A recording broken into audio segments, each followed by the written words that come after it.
Yes, sir. We up.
Check. 1, 1, 1, 2.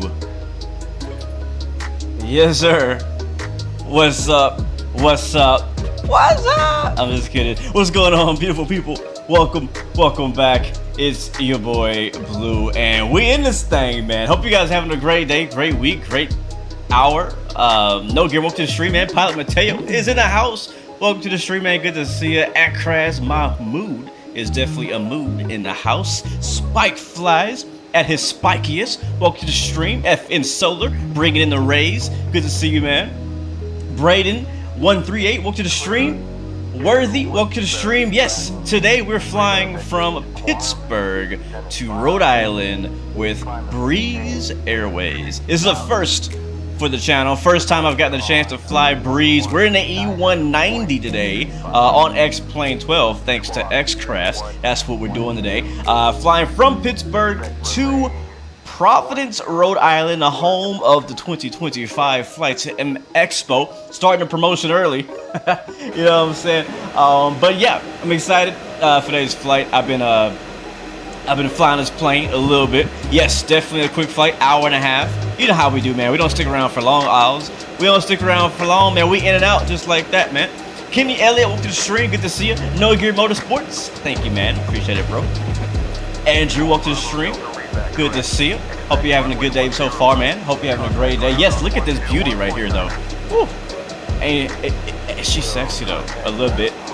In that bright blue.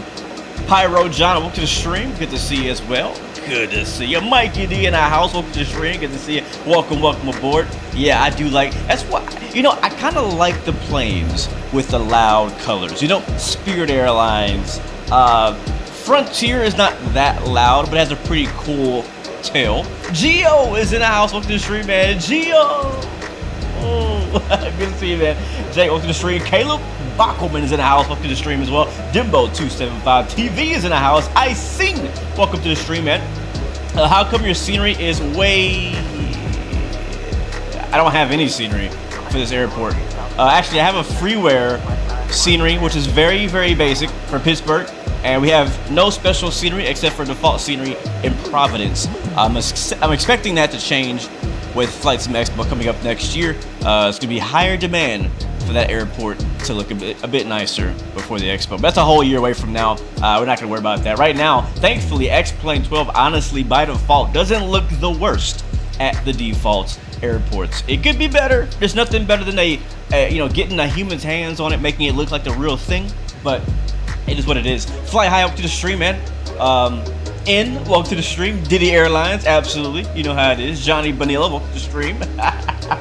Yeah. Oh man, I feel like it's been so long. It's only been like a week, but I feel like it's been so long since I've seen you guys. So it's good to be back. Thank you guys, everyone who contacted me and sent me well wishes during the big hurricane we had a couple weeks ago. I'm all good, you know, no damage to the house, anything like that, but we can discuss that during flight.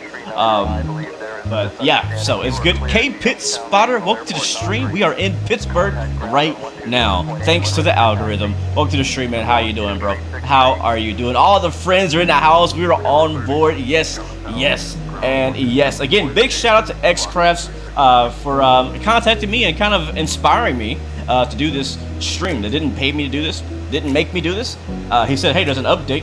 You might want to check it out. And I was like, all right, let's check it out. And so we are here in a flight deck in the office of the Embraer E190. Real quick, before we get going, let's get a bit of a exterior look at it. So this is the E190. This is part of the E-Jets package. There's an E170, an E175, a 90, and a 95. Obviously, the 70, 75 are much smaller, much shorter. I personally prefer, of all of the Embraer E-Jets, the E190 is my favorite. The 95 is pretty cool too. It feels a lot like a normal narrow body. Like the E195 is kind of like the size of like an A320, right? But the 90, I've always liked the 90. So that's what we're flying today with Breeeeze Airlines. And I've not gotten a chance to fly with this airline yet on the channel ever. Weather currently is marginal. It's a little, you know, not so great. But let's go to get the aircraft powered up and we will get up out of here. How much does the plane cost? Chat, you want to help me out with that? How much does the plane cost? Because I don't know. I don't know. It's been a long time since I looked at that. Let's go ahead and lower the music. And we'll hop into the flight deck and get down to business. So we're gonna start in the EFB. You know what? No, we're not gonna do that. We're gonna go up here, up to the top first. Oops, sorry. And we will turn on the battery 1 and battery 2. There it is. And you know what? For why not? We'll do a test here. Nice, test good. We'll clear the caution light, clear the warning light. And usually I wait on the APU. Today we'll go ahead and, you know, kick the APU on. Even though we do have GPU power, we'll go ahead and kick it on early. Where is that again? That's over here. APU to on and then APU to start. This is X-Plane 12, by the way, and it is only on PC and Mac. So if you have a PC or a MacBook or a Mac computer, you can run X-Plane 12. If you are looking for a flight sim for console, though, you can definitely check out Microsoft Flight Sim. We fly that all the time. We just happen to be flying in X-Plane 12 today. At the end of the day, it's a flight sim. I'm a flight simmer, so we're flying a flight sim. APU is firing up. You can actually see that here on the middle screen, 93, 94%. So that's starting up very nicely. We'll go back up to the top. We'll do a few more things. We'll get our emergency lights turned on, or armed for the passengers. We'll get our smoking signs on. And I gotta kind of remember my flows a little bit with this. I don't fly this plane all too often, to be honest. And the thing about the E-Jets is that they're very different than really anything else we fly. And so every time I go back to fly it, I have to like study it again, which is kind of the downside because it honestly is a sleeper plane. This plane is so good, especially in X-Plane. I haven't tried the Microsoft Flight Sim one. I don't really have plans to try the Microsoft Flight Sim one. We want to request our company load sheet. So here's our flight. Again, for those who are just joining us, we're flying from Pittsburgh to Providence, Rhode Island. We'll go ahead and click. We can view the load sheet if we choose. I'm going to go ahead and read through you guys a real quick kind of flight briefing, very quick. So today our call sign is Moxie. Isn't that dope? Like Moxie. That's the call sign for Breeeeze Airways, Moxie. So our call sign is Moxie 116 or 116. The actual real life flight number for this flight, because this is a real world flight. You guys should just assume every flight I do from now on is a real world flight, because that's what we do around here. So Moxie 709er is the real world flight number. Now they do actually fly an A220, I believe, on his real route. Today at least, but you know, they probably swap out the E-Jets every once in a while. They still got a fleet of those. Block time, that means gate to gate or whatever, hour 45. Airtime 116. That's funny. And then our initial altitude or cruise altitude will be 35,000. We route distance of 532 miles. And the rest of that doesn't really matter. We'll have 77 souls on board today, or passengers on board, not including the flight attendants. And our block fuel will be 10,000 pounds. Departing Pittsburgh at a 2-8 left. At least that's what we're expecting. Via I think it's like the Pit 5 departure, something like that. So that's pretty much self-explanatory. Let's go ahead and load the plane. Gotta load the aircraft with all of our fuel and whatnot. We got a checklist here, but we probably won't use it. We probably should. We probably won't. Just gonna go ahead and let you know that right now. Ground crew is doing what they gotta do. You can actually control all that right here if you please. We'll get the forward passenger door open. We'll go ahead and open everything. Why the heck not? We'll be here just for a second, get the aircraft going. That's not what I want to click on. I want to find the, is it Control G? No, it's Shift G. There we go, Request Ground Services. There we go. All right, let's go back to our FMS now, and we'll do the rest. So we'll go, I think we're already listening to clearance right now, so that's cool. Sorry. We'll go over to route and route. And sorry guys for the FYI, I'm not looking at chat actively right now as I'm getting the computer set up. Once we get finished with this part, I'll be looking at the chat a bit more often. So sorry if I miss any of your important questions. You can ask those once we take off. All right, so we're in Pittsburgh. We're flying to Kilo Papa Victor Delta. That's where we're going. That's Providence, Rhode Island. We'll click that on the top right there. There we go, and activate. Beautiful. Continue over to departure. For departure, as I said, we're expecting, this could change when we get our ATC clearance, we're expecting 2-8 left. We'll click that, and Pit 5 is our SID, and we'll hit apply. Beautiful. And now, we'll do our actual flight plan. So it's going to be direct to Echo Whiskey Charlie, that's the VOR. We'll type in Echo Whiskey, is it Charlie or Romeo? Charlie. We'll drop that here on the right side. Nice. And we'll continue from there from the next VOR, the Juliet Hotel Whiskey. I'm going to type in Juliet Hotel Whiskey. I'm going to click on top of Providence, which is weird. That's the way this FMS works. I'm going to put it right above it. We'll continue after that direct to Alpha Uniform Delta India Lima. And drop that on top of Providence. It'll put it above it. And then we'll go over Albany. So Alpha, Lima, Bravo. Boom. All right, we have a few options. There's only one in the USA. So we're going to go with that one. There we go.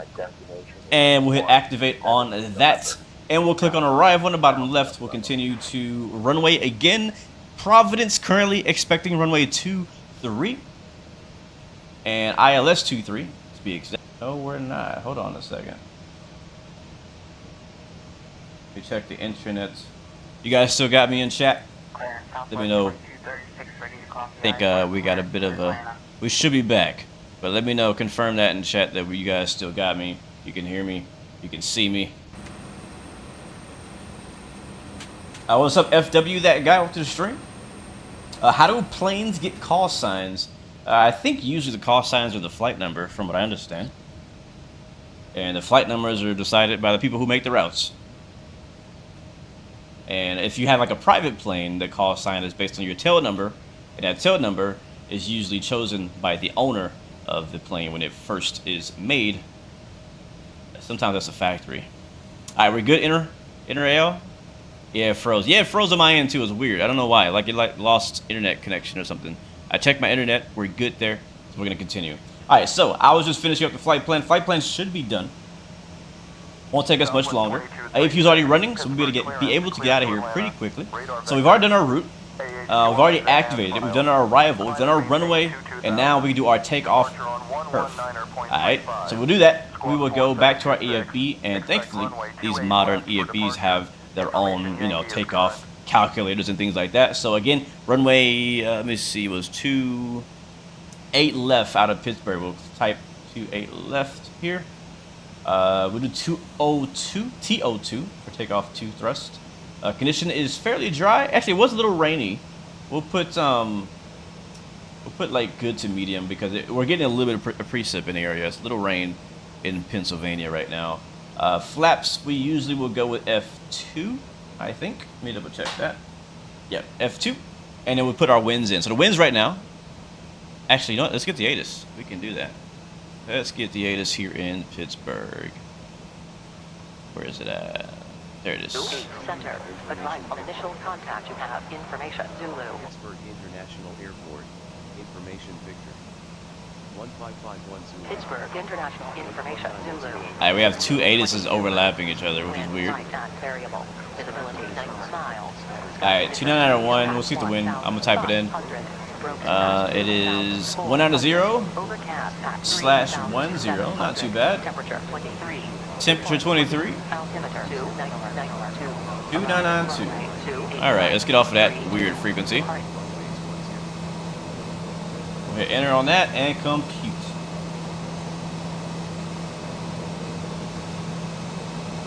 Hold that thought, Captain Lanty. Hold that thought. Alright, here's our final information. So we have flaps F2, 28 left.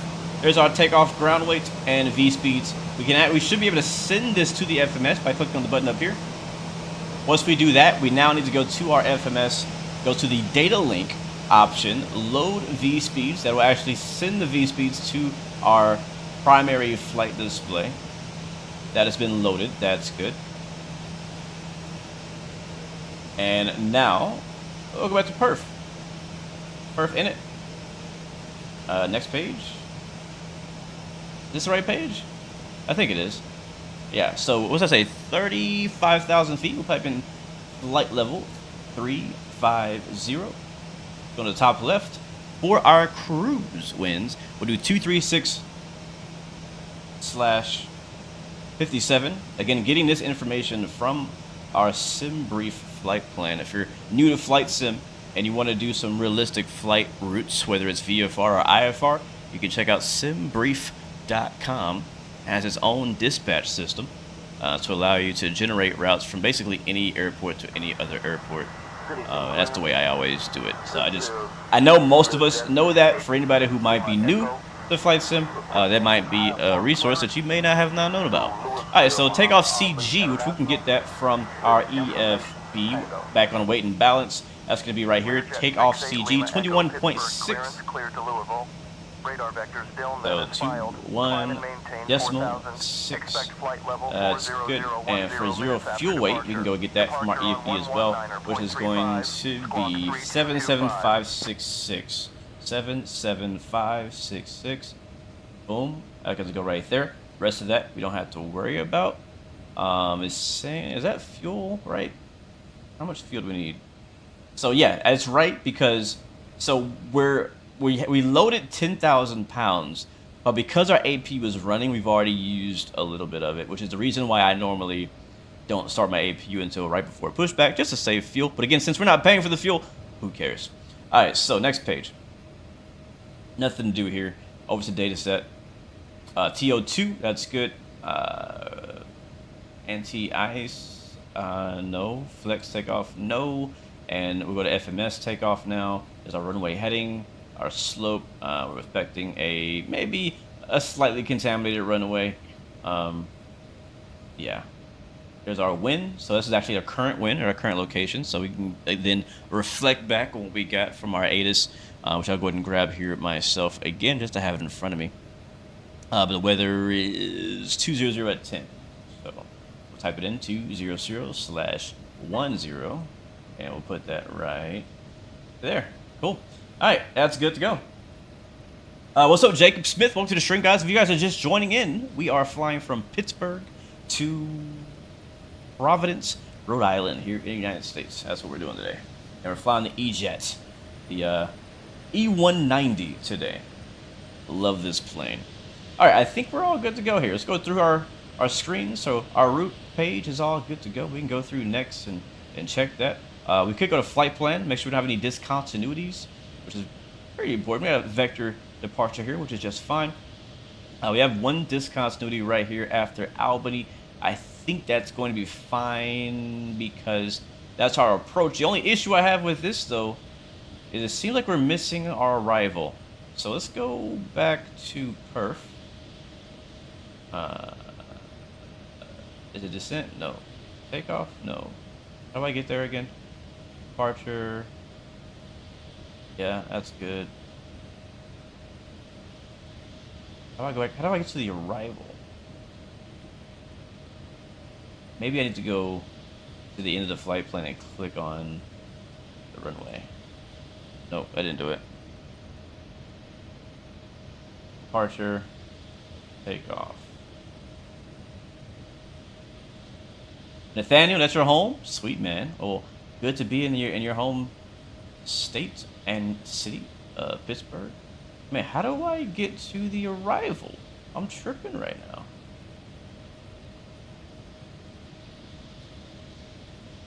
I got takeoff here. I got departure, but I can't find the arrival. I want to adjust the arrival because it doesn't seem like it even put it in for me. It's just okay, here we go. I'm gonna go like this. Departure. Usually there's like an index key or something. Route page bottom left. It says flight plan list. I didn't do it. Or is it the flight plan page bottom left? Nope.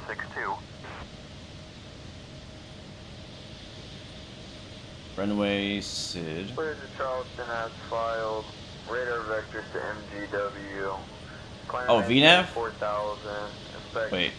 Flight level 310. It does have VNAV. Oh, there it is. Found it. Departure frequency Found it. Arrival. 119.35. Yeah, there's no arrival in here.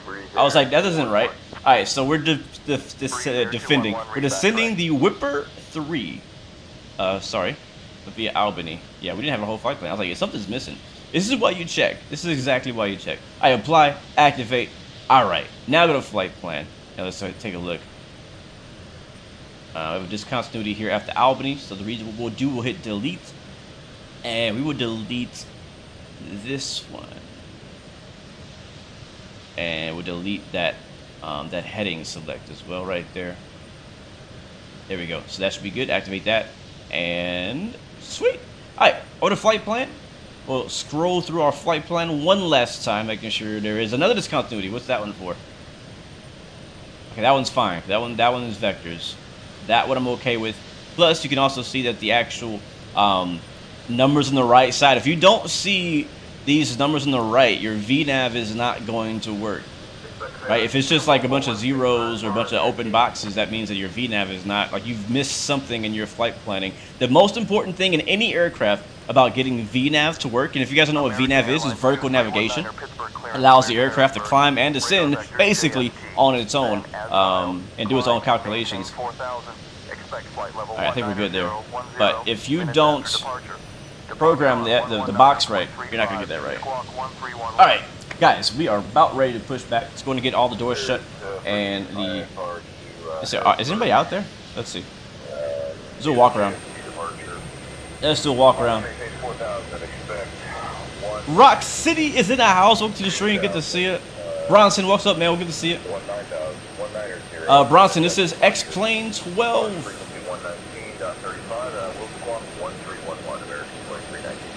Just doing a bit of a walk around. Make sure everything looks good. Got to get that door shut up there. Make sure that flight attendants get the door shut before we leave. Make sure we get this cargo bay closed as well. Listen.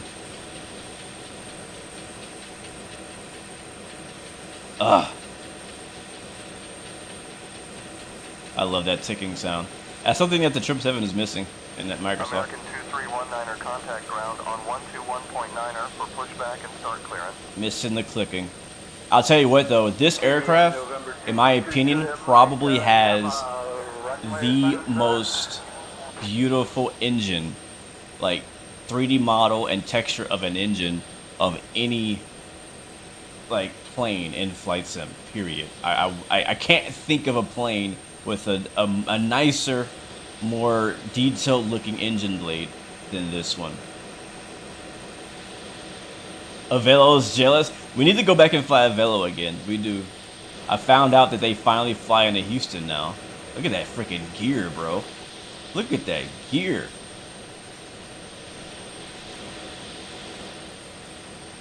Do I like X-Plane better than Microsoft? No, I like both. I fly both. That's my answer. TBM 22, expect runway 28 left for departure. Flybreeze.com. Anybody in chat ever flown Breeze before? I have not. Baltimore, Washington Airport, radar vectors, E-man. 10 as filed. Climb and maintain 4,000. Oh, you fueled them before. That's cool. I almost got the chance to work the ramp for a Breeze route. Almost. I was working with the same ground crew that was working the Breeze flights, except I had another flight because I was doing flights for Frontier at the time. So they went over and did the Breeze flight, and I stayed and did the Frontier flight. Easy, welcome to the stream. And actually, that was in Providence, Rhode Island. I was in Providence, Rhode Island when I did that that TDY for that week that I worked there. If you guys in chat don't know what TDY means, I don't know what it means either. I even asked my boss, what does TDY mean? And they were like, I don't know. But basically what TDY is when, you know, your job sends you to another city to work at another city. Yeah, that's basically what TDY is. And there's a ticking again. Oh, sweet. Yeah, man, I would love to. I've never worked on an A220. Have I? No, I've worked next to one. The gate next to my gate. We always had A220s coming in and out, so I saw them regularly. Love the way they sound. Can't wait for an A220 to join any of our flight sims. All right, we are about ready to push, guys. Let's go ahead and call up our pushback tug driver. One thing I do miss about working on the ramp, though, I think the main thing I miss about working on the ramp was pushing back planes. Let's go ahead and do pre-plan, and I don't know what way we need to push. Where's our runway? Where's my charts? Runway 28, I think is what I said. Yeah, 28 left, so we need to push back. Oh, wow. No, we're taking 28 right. Screw that. That's too far. All right, push back, nose left. Nose left. We got Southwest over there. And there's 737s. All right, Captain. Got the directions. Let me know through the menu when you're ready. Yeah. V1, come on out now, man. Let's see. Great news, Captain. Your tow's coming. Yeah, you know, man. I feel bad. I actually have more pushback videos I've been sitting on, and I feel bad about it. All I gotta do is go through and edit them and do some voiceover because I don't think I had a chance to record while I was there. But I just been sitting, man. I need to do something with them, bro. I need to do something with them. All right, let's get this thing powered. Well, we're already powered up. Let's get it pushed back. Before we do that, let me see. Oxygen mask are good already. Our throttle is idle. That's good to go. We'll do our auto brake here in a little bit. Man, I guess we'll do it now. Auto brake RTO. Doors, let's get all those doors shut. Last thing I want is all right. Looks like the doors and hatches are closed and we're ready to connect. Alright, doors are all shut. Get this page up. Yes, me too. I love the E190. Absolutely love the E190, man. Let's get the jet bridge out of here. We are using SAM for that. You look like an Android game. I'm just kidding. That's hilarious. Hey, don't sleep on those mobile games, man. Those mobile games starting to look good. Oh, I forgot. Hello. Yes, we are using ATC today. Let me check if anybody's online. We are on VATSIM. Welcome aboard, Captain. As I expected. So, go and kill the parking brake and you're ready to go. Forgetting. I get so like occupied with what I'm doing in the plane. I forget we have to talk to ATC. Make sure we go and hit up clearance. We are IFR to Rhode Island. Let's call them up now. Pittsburgh clearance Moxie 116 IFR to Providence with Victor. Sorry, I forgot where I was. I didn't do the pilot on purpose. Moxie 116 Pittsburgh clearance. Give me 1 second for that clearance. All right. Hopefully, I don't change my flight.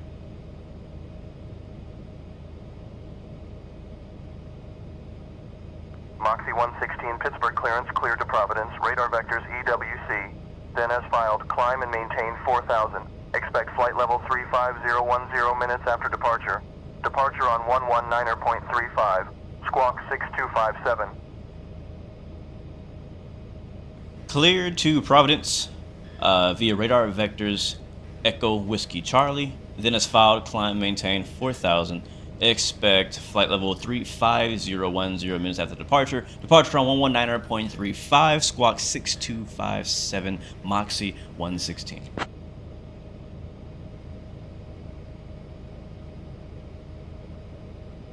Alright, altitude. Moxie 116, read back correct?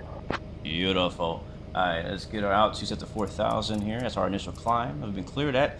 As he said, we'll get radar vectors to Echo Whiskey Charlie. Squawk code 6257. That's going to be in here under radio. And yeah, 6257. We'll drop that right there on the transponder. That's good to go. And we'll also, by the way, one of the things that updated with this plane since the last time I flew it is that it now has a working FMS speed, which is pretty cool. How do I get that on again? There it is. So basically, the aircraft will manage its own speed throughout the flight. Pretty darn cool. I mean, because before we didn't have any auto throttle anything before, but now we actually do, which is pretty sweet. All right, let's go ahead and switch over to ground. We don't need to ask for clearance for push out here in the U.S. most of the time. We can push at our own risk. We'll get the beacon light on. A lot of airports will have ground control. I don't know if Pittsburgh does. It sounds like we have someone who works there, so maybe you could tell us if they do have that. There's a beacon light right there. Nav light. Have I ever pushed an MD-10? I have not. I've only pushed A320s, sadly. But I would love to have pushed more aircraft. All right, I think we're good to go here. Brakes release. Clear to push. Nose left. Here comes the pushback. Light them up.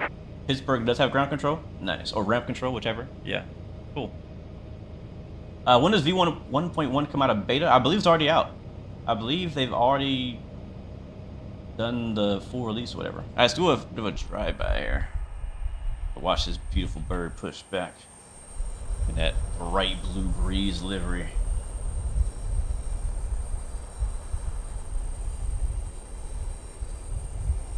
Pitt used to have ramp control, but not anymore. Gotcha. Yeah, in Houston we do have a ramp control, but it's run by United, so they kind of prioritize all the United planes over everybody else. Pittsburgh is straight push. Okay, too late now. Do I think the E190 in Microsoft Flight Sim is worth it? I can't say if it is or not. I've never tried it.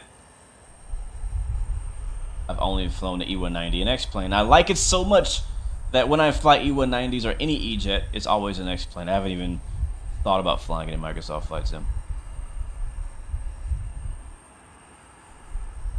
Yes, we're using Say Intention, sorry, for my AI-ATC. Sorry I didn't mention that before. Which will guide you to the exits. It does have its own cabin announcements built into the aircraft. In the event of It's pretty cool. landing, your seat cushion may be used as a flotation device. To use. Love watching your bird flown on TikTok. Yes, classic images. On the other side of the cushion. We in it today, man. We in it. On the cushion. Federal aviation regulations require your compliance. All right, well, let's get fired up. Posted placards and crew member instructions. I don't think I forgot anything. Federal law prohibits I probably did, though. I think I forgot the trim. We can do that later. All right, we'll start with engine number 1. Just about done here. Go ahead and set your parking brake. Brake set. Clear disconnect. Show us a pin, my friend. Thank you so much. And we're disconnecting the tow. Give me just a moment. All right, there's no like packs off stuff that you gotta turn off like the Boeing. It's just straight to the engine, the crank switch here. We'll put it over in the start. Hold that there for just a couple seconds, about 3. Let it go. We'll see right here that the N2 is rising. And after that, it's all automatic. It does its thing. Let's go take a listen. Should oxygen be needed, a mask will drop from the compartment located above your seat. Pull the mask out of the clip, then pull the mask to your face, making sure the pin pulls free from the unit above. When placing the mask over your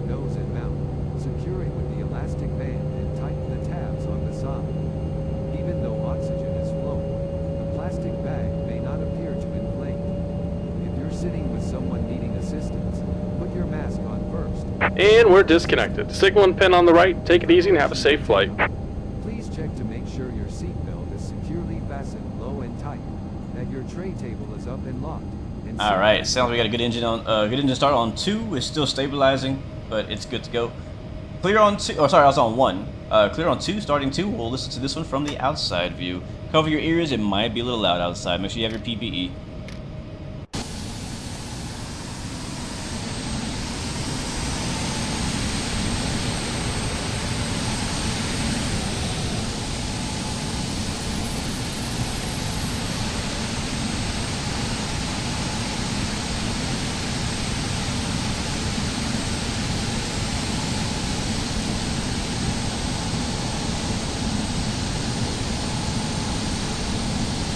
Not anything significantly loud on the exterior.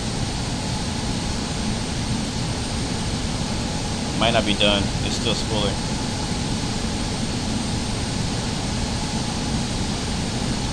What did I forget clashing? Let me know.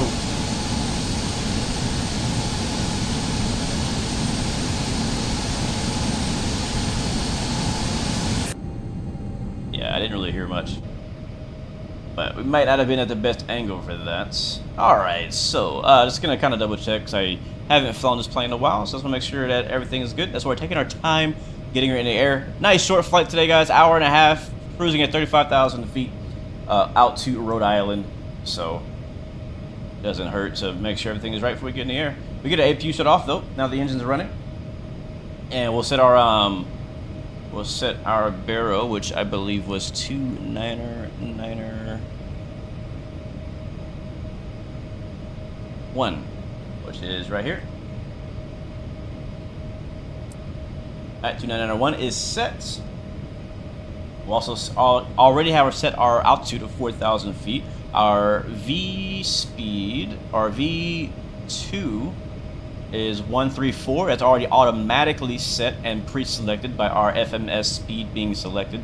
That's good to go. We have our transponder now set to TARA, aka Squawking Charlie. Radios are good for ground at the moment, and I think we need flaps as well. We need flaps. So flaps 2.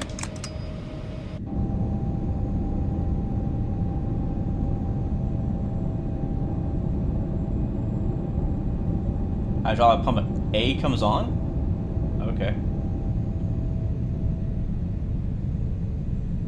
No, it's a problem.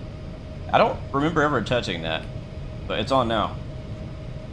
I'm sure we need it for something, right? I'm sure we need it for something. Alright, we are ready to taxi, guys.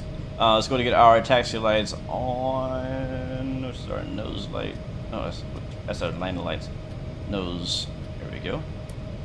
Get all of them on. Why not?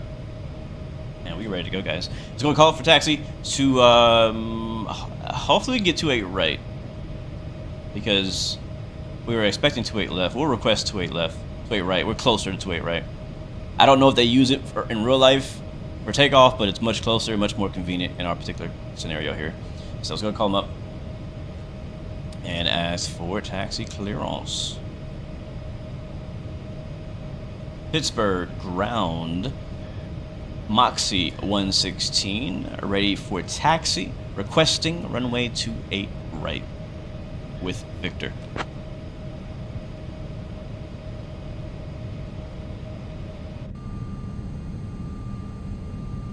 Do a flight control check while we wait. Left. Moxie 116, Pittsburgh ground, taxi to runway 28 right via Charlie 1, Bravo, November, cross runway 28, Charlie, then Foxtrot. Alright, hold on, let's read that back. Y'all see that? You can? Alright, good. Hold on. Oh no, I don't want to do that.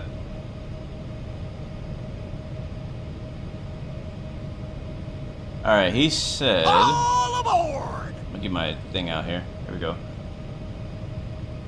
Alright, taxi to runway 28 right via Charlie 1. Bravo, November, cross runway 28, Charlie, then Foxtrot. What?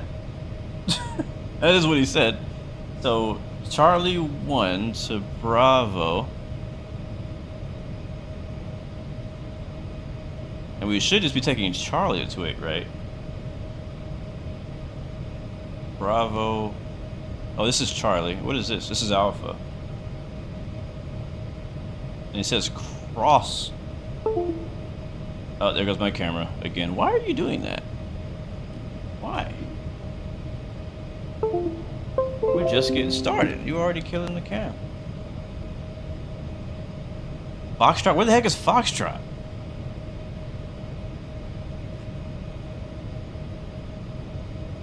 Where the heck is Foxtrot? Charlie 1, Bravo. This is Alpha. Alpha, Alpha. Bravo 2, Bravo 1. Bravo, November. Oh, here's Bravo, November. Oh, he still gave me 2A left, even though I asked for 2A right. Let me ask for him again. Pittsburgh ground, Moxie 116 requesting taxi to runway 28 right.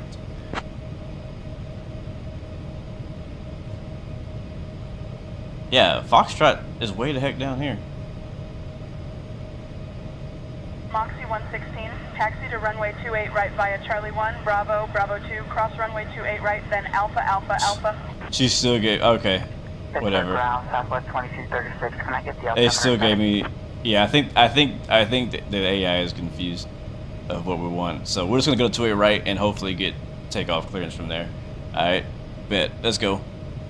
2236, altimeter 29. There's still limitations to AI, chat. There's still limitations. It's not perfect. It's not a human. It is not a human. Let's go. And with the engines on idle, we're already rolling just like that. I just realized I didn't turn track IR on. Whoops. Alright, let's give you guys flight control cam.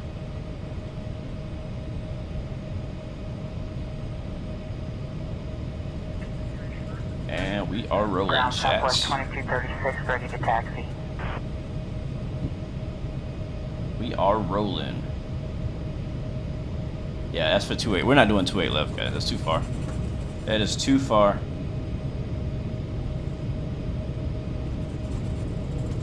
Alright, we're doing it. We're in the E-Jet today, guys. In the E-Jet, it has been, I think, a whole year since I've flown this plane. Gigliotti, yes, this is a custom freeware scenery for Pittsburgh. But it's very basic for free. What's this right here? This is Charlie. That's Bravo.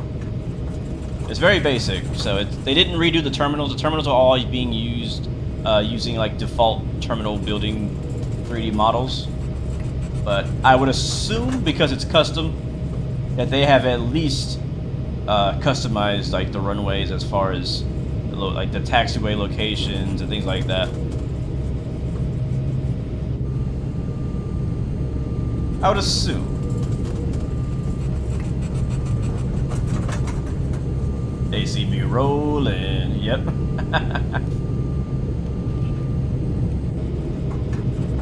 Alright, so we can do a drive-by without crashing the plane.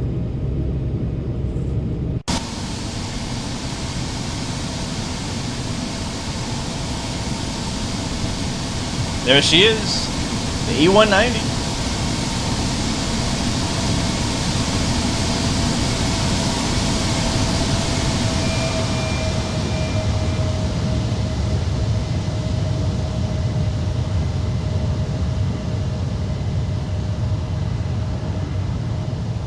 Nice. One more time for the lovers. There's a de-icing pad right there. Let's slow down. We got United in the background.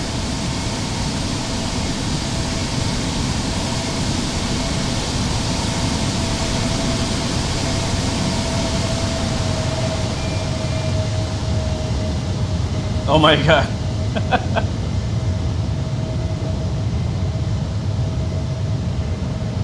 If I go to 28 left, I'll see all the American Airlines hangars. Oh, cool. Yeah, we're not gonna go that far. Not today. Alright, we just missed our turn. We can turn left here. And let's contact tower and get departure pre-selected. So, oops, hold on. Tower's on 128.3. And I think this is a holding point right here.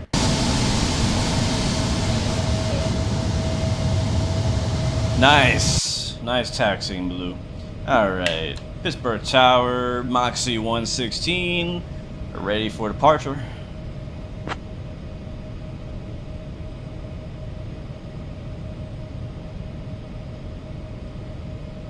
Moxie 116, Pittsburgh Tower, winds calm, runway 28 left, cleared for takeoff.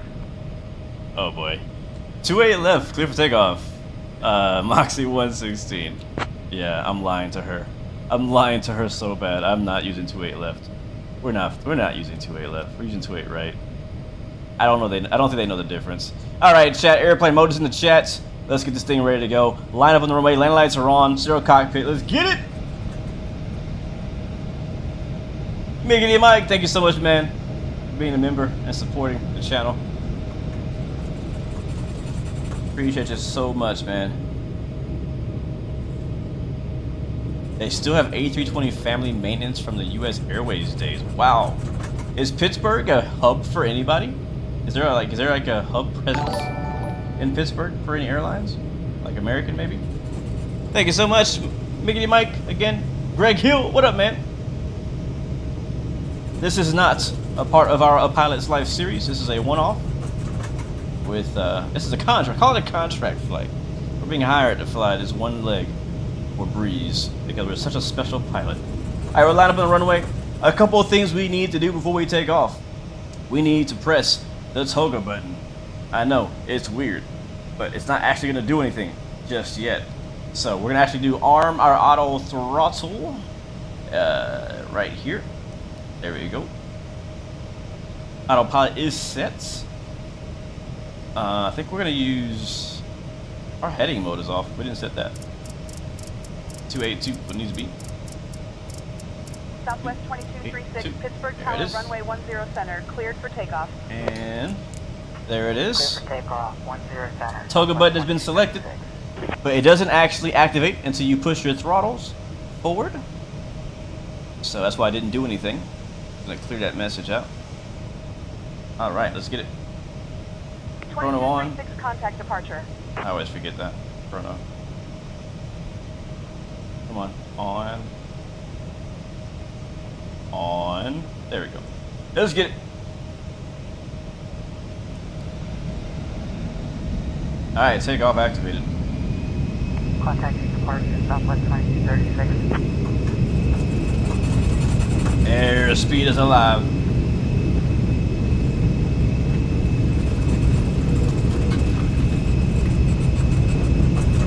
Throttle hold. Takeoff thrust set. 80 knots. Watch that center line. V1. Rotate. Yes, a little bit of pressure back there. Oh, and we are up. Oh, that's loud. We'll do a flyby instead. You're up.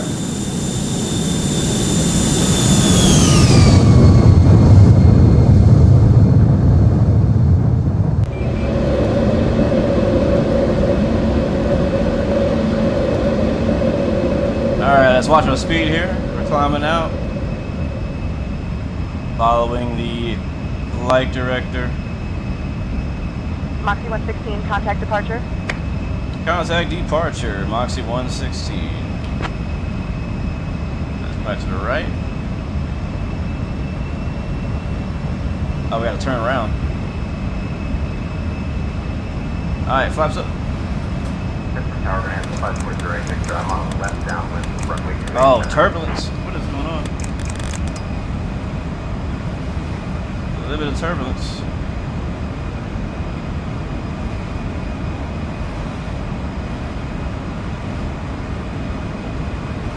Alright, 210 automatically set. Keep that nose up, flying completely IFR at the moment. The wind 029 at 12 runway 28 center, cleared to land.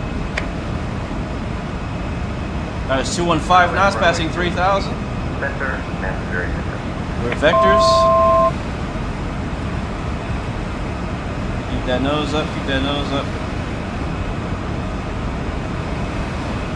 Oh, it is bumpy. Can you see how bumpy it is? Look how it's bouncing around. Bonanza 08 Victor, contact Pittsburgh ground on 167.8. Delta 5890, contact departure.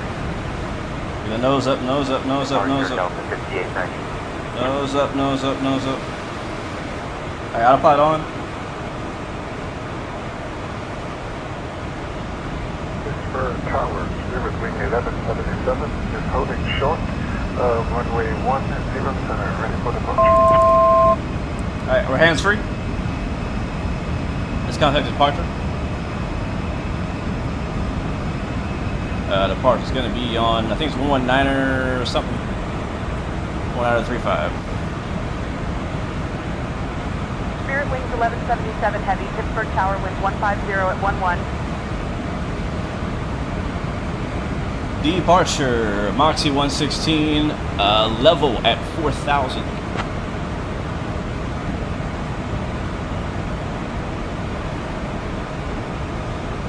Moxie 116, Pittsburgh departure, radar contact, clear direct EWC, climb and maintain flight level 220. Clear direct EWC and climb and maintain flight level 220, Moxie 116.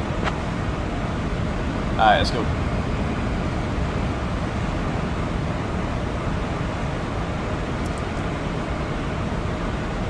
There it is, flight level change activated, aka VNAV, if you want to call it that.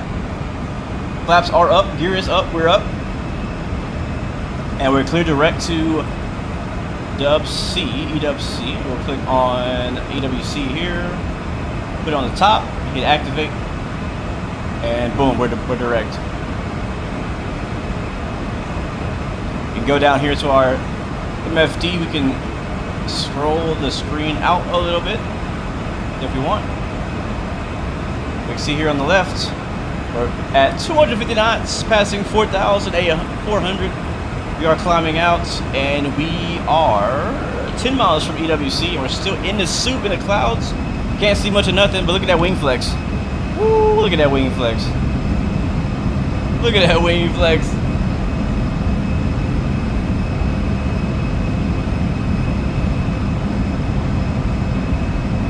Thank you, Clashing Images. Almost fumbled the bag there. Almost. But I think we're all right. I think we're all right. We're going to sound down just a little bit.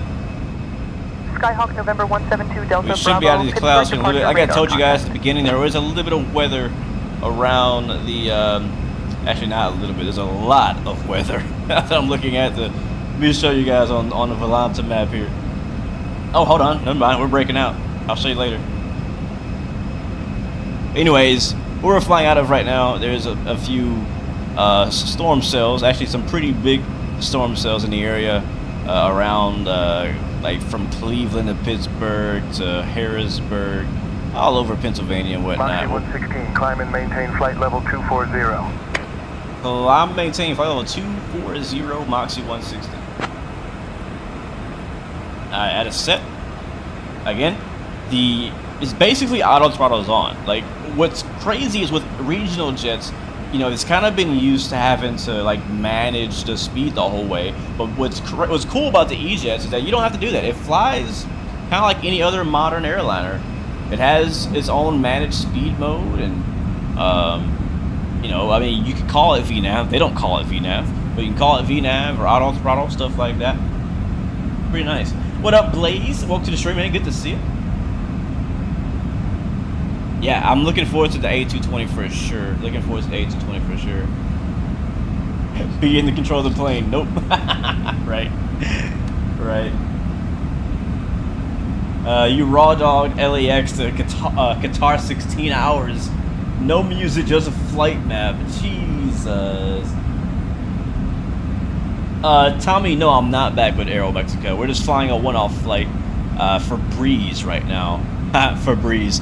Flying for Breeeze right now. That's so for Breeeze. Here it is.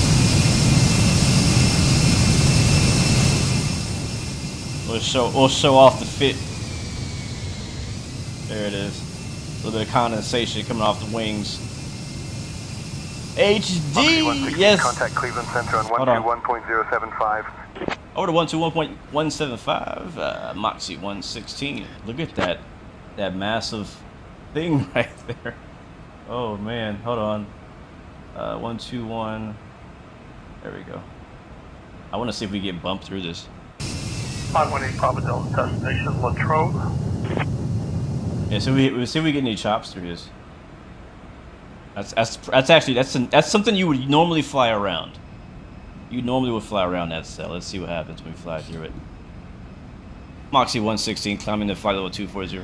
Papa Delta, Roger Latrobe. Expect runway 24, winds 200 at 10 altimeter 29901. Oh, it's raining too. Moxie 116 Cleveland Center. Good afternoon. Oh my God! Look at that. Altimeter 29.90. Oh. Sorry, please repeat that for Moxie 116. Oh my God. As a reminder, the fasten seatbelt sign is still on. When the captain turns off the fasten seatbelt sign. Moxie 116 Cleveland Center. Good afternoon. Portersville altimeter 29.90. Oh my God. This is nasty turbulence. Didn't I warn you guys? This is the type of turbulence you usually avoid. This is the kind of cloud you avoid. You don't fly into freaking clouds like that. Man, I wish Microsoft did this. You can also enjoy other card member benefits, including a free checked bag and priority boarding. Details on this offer are available. Moxie 116, climb and maintain flight level 280. In a few minutes, I will be serving. Climb and maintain flight level 280, Moxie 116. Craft beer, alcoholic beverages, as well as snack boxes. Jesus. We are getting rocked right now at 10,000 feet. 280. I just noticed, is my speed? Yeah, it's supposed to be green, I think. Yeah, I think it's good. Right, we're getting thrown around. Alright, 10,000 feet, land light's coming off now. We'll turn all these lights off. We'll leave the logo light on. Oh, we forgot our strobes. So there they are. Man, look at that, bro. That is dangerous how much we're getting rocked right now. If you were in turbulence this bad in real life, you would be scared for your life. Trust me. Franco, this game is called X-Plane 12. X-Plane 12. Thank you, HD, for confirming that. I was starting to get worried because I know that you're supposed to see pink. Alright, I think we just broke out of it. Yep, we did. Wow. And it's dark too. Like it's actually it shouldn't be. Okay, now it's not dark anymore. Oh, you're right. I forgot about icing. What's our temp though? What's the temp up here? Where's that information at? Oh, -3. Yeah, we definitely probably need to hit the anti-ice. I forget, man. X-Plane ain't no joke, man. If you fly in icing conditions, you best to have some anti-ice on.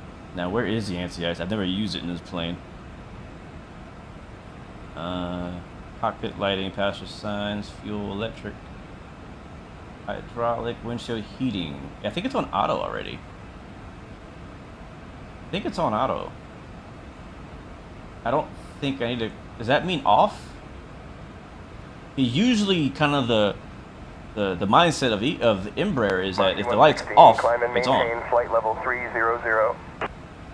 Climb and maintain flight level 300, Moxie 116. I don't know why we're climbing so slow. Up to 30,000 feet. Yeah, I should have asked to fly around this. Do we have a weather radar in here? Let me see if we have a weather radar. Did it work? Does a weather radar work in this plane?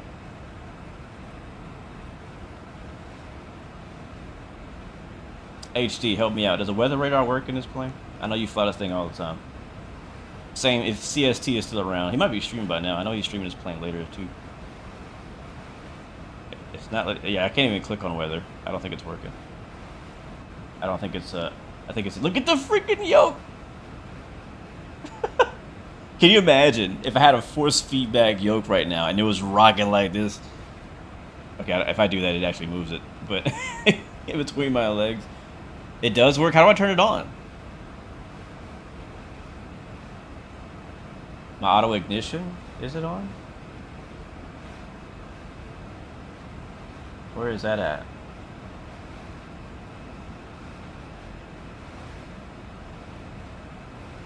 I don't think it's on, but man, this is nasty, bro. 13,000 feet. This is bad. I've personally never seen. I've never flown through turbulence this bad. Click on the map for the drop down. Oh, it's in there. Okay, it's in here. I want to see this storm. Is it under system status? It says click on the map for the drop down. The map. Map, okay. Oh, weather. Duh. I can't click on it. I think it's an out, bro. There's a weather button there, but I can't click on it. I can't click on TCAS either. Unless I don't have something on that's supposed to be on. Oh wait, hold on. Is it in here? Here it is. Oh my god, look at that. We're flying right through the red. This is literally what came over my house a couple weeks ago. Maybe not literally. It was much worse what I got than what this is. There it is. Where's the weather radar? That's why we're getting rocked. My engine 2 is Moxie 116, climb and maintain flight level 330. Climb and maintain flight level 330. Yeah, holy turbulence is right. Look at that, man.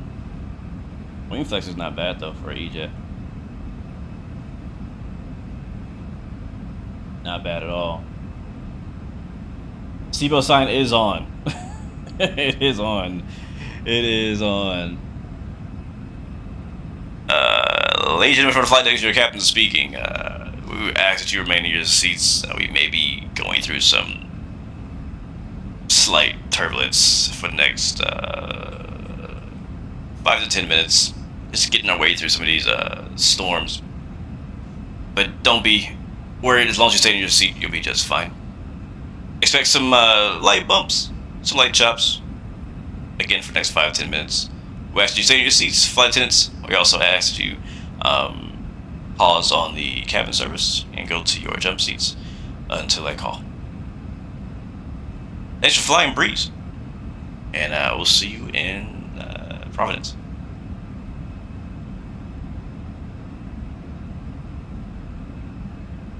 Alright, we just got out of it. Huh. I might have been a little late on that cabin call. Might have been a little late on that cabin call. I think they need to know that about 10 minutes ago.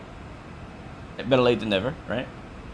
Looking good though, passing 18,000 feet for 30,000. I don't even know if we're gonna get to 30,000 at the rate that we're climbing right now. This is a very short flight, and I don't know if we're gonna get to our cruise level. But you can see it's actually clearing up. We got red underneath us. We've kind of flown, I think, above it now. We should be probably in the clear. Yeah, I don't see any more mad clouds. Mad cloud disease. I don't see more mad clouds ahead of us. Yeah, just light bumps. Just some light bumps. But now, as I always like to say, above every storm is the sunshine. There's always a bright side, guys. Keep that in mind.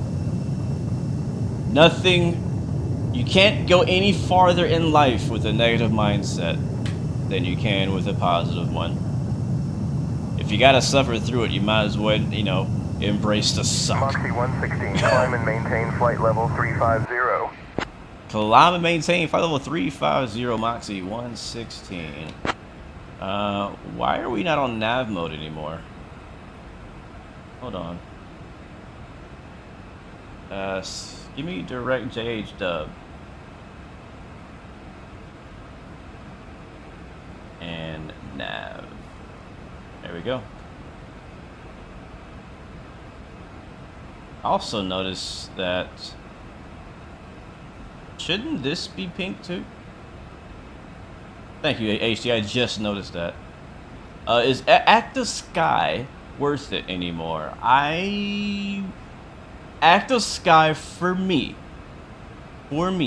is only worth it if you want to do historical weather. That is my personal opinion for both X-Plane and Microsoft. If you want historical weather, like if you want specific weather for a specific date in the past, that's where Active Sky shines. Outside of that, I don't think Active Sky is worth it anymore.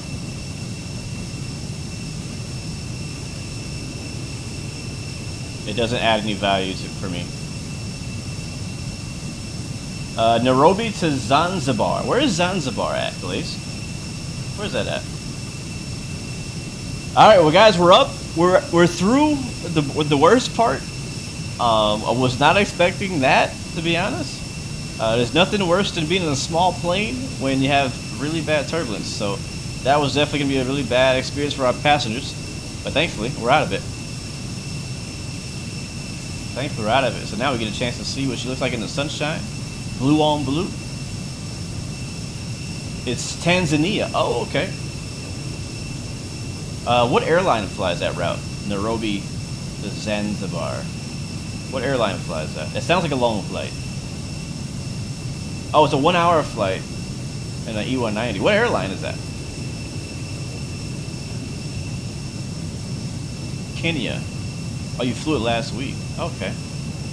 Cool. Well, I'm not gonna make any promises that I'm gonna fly it. Just so you know. But it does sound like a good suggestion. And the next time I'm in that part of the world, I'm definitely gonna have to consider it. Oh yeah, we probably should release the flight attendants, right? Probably should. I think we're good. We got some smooth air now. Yeah, look at this. We're not gonna make our cruise out too. Look at our track. Look at this right here. If I zoom out. What the heck? What is that? Our top of climb was supposed to be here or around there. Oh, we might be okay. If I zoom out, I guess 80 as far as I can go. Yeah. Okay, we're okay. I thought we were gonna not make our thing. Alright, yeah, so 270 is a little too, I don't know. I would like to climb a little faster than this, but it's okay. We'll let the VNAV do its thing, and I won't bother it. I don't want to break it. I will not want to break it. Alright, let's release the flight attendants real quick.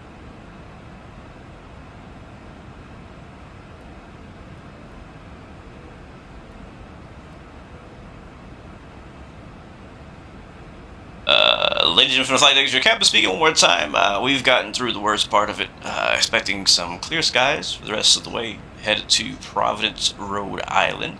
Flight attendants, you are cleared to go ahead and continue the cabin service. If anyone has any injuries or needs, feel free to press that flight attendant button above your head.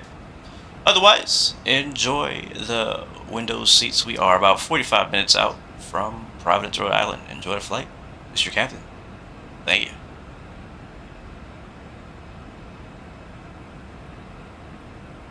Bro, I'll tell you, when I become a pilot, that's me the first thing I do is the announcement.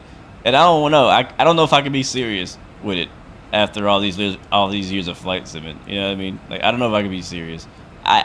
It'd be a Southwest style announcement if I were to do anything. You know what I mean? It would be for sure. Pablo Escorays, welcome to the stream. I hope you're doing well, man. Good to see you. Welcome aboard. Welcome aboard. Braden Aviation, welcome to the stream as well. Henrik, yes, this is X-Plane 12. So go back outside. We're passing 24,000 feet for 30,000. Well, we've been cleared 2 so far. Finally got a break in the weather. We can see a little bit of the scenery down below. Very nice.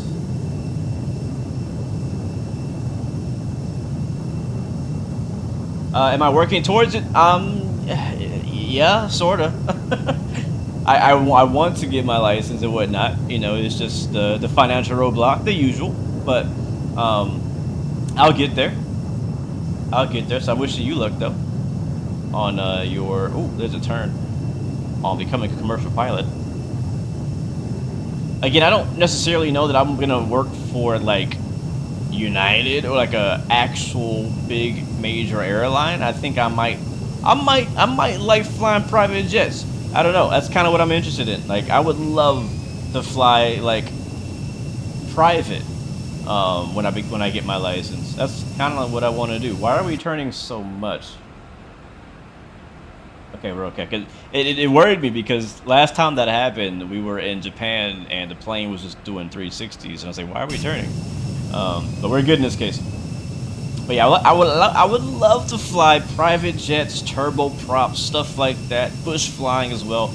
That's the stuff that I'm really interested in, aviation-wise, to do as like a job or in real life. Working the line with an airline, it sounds cool. I would love to fly an E-jet. I would love to fly an A320 or a 73. Look at that storm behind us that we just flew through. Look at that! Holy cow! But I don't know. I don't know that I want the lifestyle that comes with that. That's the thing. Your FLC should be magenta like LNAV. You need to press VNAV. Thank you for that, HD. I was hoping you would comment on that because I was wondering why it wasn't pink. So I'm gonna click on VNAV. There it is. LNAV, flight level change. I don't know if it's gonna change anything because we're still in the same mode, but I think we're good on that. Did ATC tell us anything recently? Oh, he told us 350, which is our cruise. And we're still 10,000 feet away from that. We'll see if we get there before I top of the descent. Back outside. Chat, what do you guys think about the livery?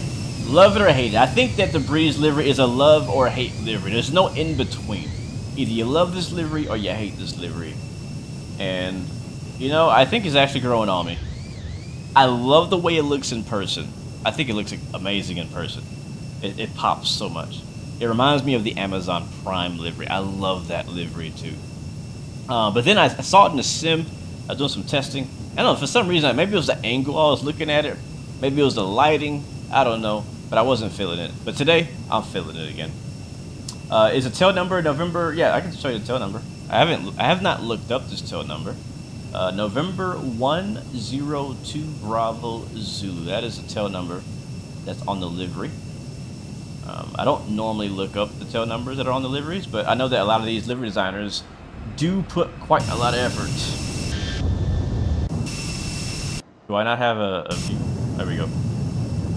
Put a lot of effort into these liveries. You flew on 206? No way! What a small freaking world. You flew on this exact aircraft, like as a pilot or as a passenger. Either way, that's pretty crazy. Can you get my autograph? You don't need my autograph. I ain't nobody. But glad to have you with us. Good to see you. That's pretty cool. You flew on 206. Yes, Breeeeze is slowly switching over to the A220s, which I think is a good choice. A220 is an even more beautiful jet than the E-Jets. I love the A220. I can't wait for one in the sim. I really can. Bro, what is up with these camera views that I made a year ago? So, can't wait to get one in the sim. I know we have an A220 being developed by I&I Builds in association with some other company. I think it's Synaptic for Microsoft Flight Sim. And then, if you guys didn't know, I'm pretty sure you guys know this already. But if you didn't know, there is an A220 being developed and has been worked on for a while for X-Plane 12 by the same developer as the Challenger 650, the Hot Start. So that's gonna be pretty big because that guy is Hot Start, him and his team and people he worked with, they're mad scientists. That's how good they are. I still believe that the Challenger 650 for X-Plane 12 is the greatest plane ever created. Still, years later. You think I should convince XP to get a butt kicker? You know, I don't think it'll take much convincing, to be honest. I think he already knows the value of it. It's just he gotta, you know, it's not the first thing you buy, butt kicker. Moxie 116, contact Cleveland Center on 120.625. Over to 120.625, Moxie 116. Yeah, the butt kicker is kind of like what you get later on in, like, once you have the yokes, once you have the VR headset, you know, once you have the throttles, once you have your setup kind of how you like it, then you buy the butt kicker and it will elevate anything you're using. It's nothing like it. If you guys don't know what that is, the butt kicker is a device that goes onto the bottom of your chair. It works on an office chair or it works on a flight sim chair, which is what I use right now from Next Level Racing. And the butt kicker vibrates your chair based on what's happening in the game or in the flight sim or in the racing sim. It works with many different things. Clashing, welcome over to YouTube. You hate the tiny TikTok screen. I know. I'm the same way, bro. I'm the same way. Glad you came over for TikTok, man. Glad to have you on the full screen, the full experience over here on YouTube, man. Glad to have you, bro. Hope you have an amazing day so far. Mikey D says, did somebody say butt kicker? Yeah, so yeah, butt kicker is amazing, man. It mounts onto your chair. It's very easy to set up. And it vibrates. If your engines are an afterburner, you feel that. And your engines are rolling on the ground, you feel the crevices in the ground. You feel the touchdown. You feel the G's. You don't really feel the G's, but you feel the vibration of the G's. Speed brakes, flap drag, all those kind of things are being translated through to your seat. And what's crazy is specifically in DCS, I see this as very helpful. In DCS, you know, it's very involved, right? You're moving a lot, you're doing turns and pulling G's and things like that. And I've gotten so used to using the butt kicker in DCS that I have, not even on purpose, I've actually started flying by the seat of my pants. It's weird to say that because I'm sitting in my home, sitting in my office, right? But in real life, a lot of pilots fly not only by visuals, but they also fly by feeling. And the butt kicker actually allows you to do that. Now, it's not the exact same feeling you get in real life, right? It's not the exact. You can never make it exactly the same. But you do get used to certain types of vibrations or certain intensities, like your muscles, your body gets used to it. And so I know when I'm in afterburner because I can feel it, right? And then I pull the throttle back. I don't have a detent on my throttle for afterburner, and so I know when I'm in afterburner because I feel the feedback from my seat. I know when I'm getting too slow. You know what I mean? Like you feel different things, which is pretty cool. In regular civil aviation flight sim like X-Plane or Microsoft Flight Sim, again, you still get that same stuff. It's not as apparent. If you've ever sat on a real plane, which most of us have, and I confirmed this when I flew to Flight Sim Expo. Mikey, I fine-tuned my butt kicker for civil aviation because of Flight Sim Expo. When I flew out there on a Southwest 737, I sat in my seat on the window seat, and I was like, what does this feel like? All right, I got home, I remembered what that felt like, and I made sure that my butt kicker felt exactly the same. When it comes to ground roll, when it comes to just the engine vibration during cruise, which is it's interesting. In the actual seat of an aircraft, because of the cushions, it actually dampens the vibrations. You don't feel it that much in your chair, which I was surprised in the real plane. But you do feel it a lot on the floor, on your feet. Now, you know, unless you put a butt kicker on the foot plate, which you can do. You can put multiples of them and daisy chain them or whatever. But unless you put it on a foot plate, you don't get that exact feeling. But I fine-tuned it to make it that it feels exactly the same as flying. You did the same thing, Mikey? That's hilarious. That's amazing. And so, yes, you feel it in your feet more than you feel it in your seats, which is interesting in an airliner when you're just cruising. And the same goes when you're taxiing and stuff like that, too. It's very similar. So, it's pretty cool. It's pretty cool.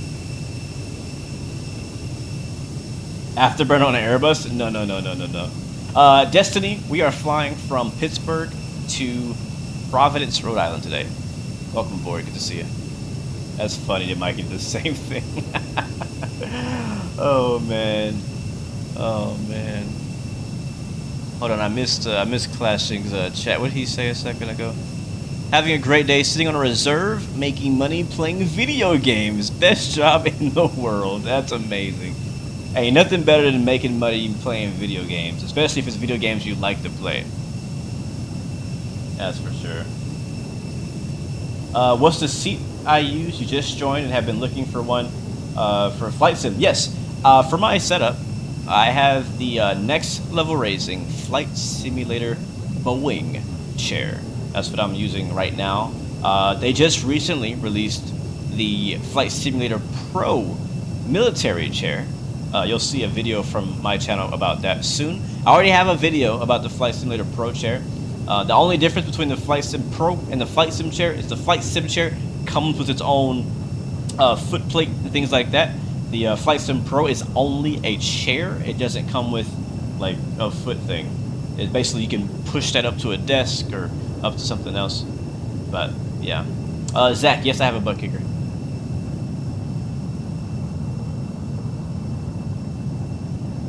Exactly, Proxy. Exactly.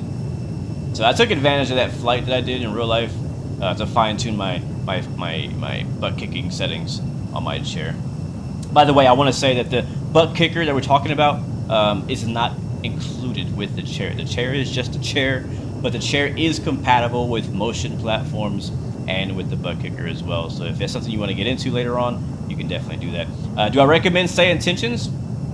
I know some people I've talked to say it's a bit expensive, and it is if you're not going to use it. It's like a monthly fee of like $19 or something like that. But for me, I've loved it. I've really enjoyed it. I have not regretted buying it. I did pay for it. I've not regretted buying it. Look at that weird empty square over there. And I use it. Like I said, today is a perfect example of a use case where I would much rather be flying on VATSIM. And actually, we are technically on VATSIM. If you look on the VATSIM map and look for MXY116, you'll find me. I'm here. I'm on VATSIM, but VATSIM's not here. ATC's not here. No, there's no the closest ATC to us is Chicago, and we're not going there, right? And actually, there is ground on in New York, but that doesn't help us at all. And so for that reason, it's like I want ATC. I want to feel like I'm not alone, you know. And so being able to have AI ATC, that's actually decent. Yeah, I think it's worth it for me. I think that's why a lot of people were excited about Beyond ATC as well, is because, you know, and not just Beyond ATC and Say Intentions, but some people are, maybe they don't want to fly on VATSIM. Maybe they're not comfortable yet with, you know, talking to a real person on ATC, you know, things like that. So there's a lot of good reasons to have it. If you're looking for an AI ATC program, yes, I would recommend Say Intentions. You can try Beyond ATC too. I have Beyond ATC. We've done a video with that before. And now that I've tried both, I now prefer Say Intentions. Beyond ATC does sound a little bit more natural, I will admit. It does sound a little bit more natural in the voices, which I think will change. I think Say Intentions will get better over time. But other than that, I think that Say Intentions is a bit more free. You can say more, they'll respond to more. You can do more requests, special requests and things like that. You can do VFR as well. So that's why I like it. Thank you, Maddie Lynn. Welcome to the stream. Good to see you. Yep, flying dispatch fuel speeds. Yes, we are. We're still climbing, though. We're still passing 31,000 for 35. But the engines are not maxed out. We're just letting it do its own thing. Thought to Microsoft Flight Sim? I love it. I fly it all the time. Honestly, I do fly Microsoft Flight Sim more. Much more. I think right now I'm flying Microsoft Flight Sim, I would say 90% of the time I'm flying Microsoft Flight Sim. And 10% right now is X-Plane, which is... It is what it is. That's kind of what my percentage is right now. Clover Rock says, you've been flying quite a lot and kind of want some practice for VATSIM and just want to get into using ATC as well. Yeah, I think it's a good intro to ATC. Either Beyond ATC or Say Intentions. It allows you to speak out loud and repeat, right? Listen and repeat and do. You got to do it as well. Don't forget to do it. So it definitely helps. Say Intentions and Beyond ATC both will show you in text form exactly what it says. So if you can't remember what they said, or maybe it talked too fast, you can just read it back, but it's still good practice. Thoughts on Microsoft Flight Sim 2024? Well, my thoughts on that is that it can't come fast enough. I'm tired of waiting for it already. I am. I'm looking forward to it. I don't know a whole. I mean, we know a little bit, but we don't know enough about it yet. I'm still curious about exactly how the career mode stuff is going to work. But I'll definitely be giving it a try, and we'll see if we like it. If we don't like it, we'll just keep doing what we're doing right now. We just pick our own routes, do our own thing, make our own career mode, right? So, how is my journey of becoming a licensed pilot? I have 6 unofficial hours, 1 official hour. I've done 1 official discovery flight, a couple other non-official discovery flights. But that's it. I'm not a part of any school. I don't have an official CFI training me, anything like that. Everything I've learned mainly has been from the sim. I have done ground school online 1.5 times.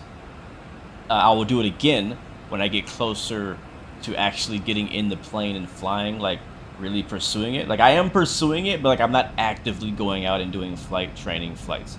When I have the funds to do that, or the opportunity to do that, I will then redo my ground school again, because I still recommend to people that I recommend go and do your ground school first before you ever sit in an aircraft, and I think it actually will save you a lot of time on instructor costs. So that's my personal opinion, and that's my route that I'm going to go when I get there. But I already have that in the bag, so we're good to go.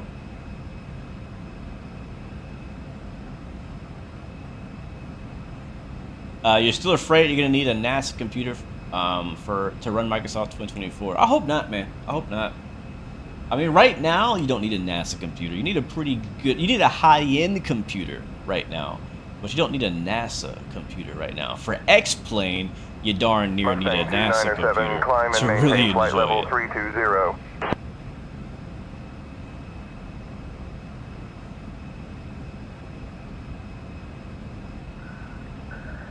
You work at a Part 141 flight school in Texas. Pro tip, avoid ATP and Liberty University. Wow.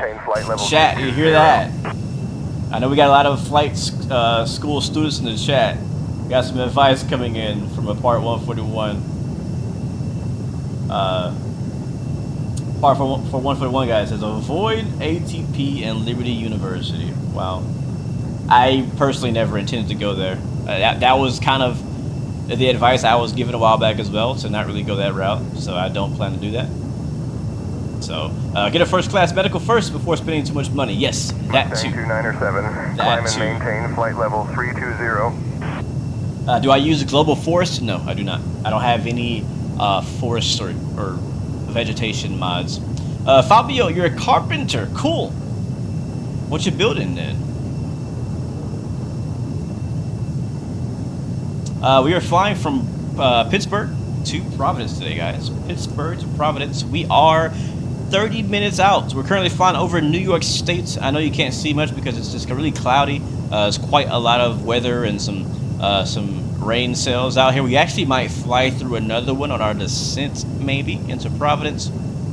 But the weather in Providence, from what I understand right now, should be fairly, yeah, it's VFR, so 180 at 6 knots, 27 degrees Celsius, and it is VFR, so it should be fairly clear there.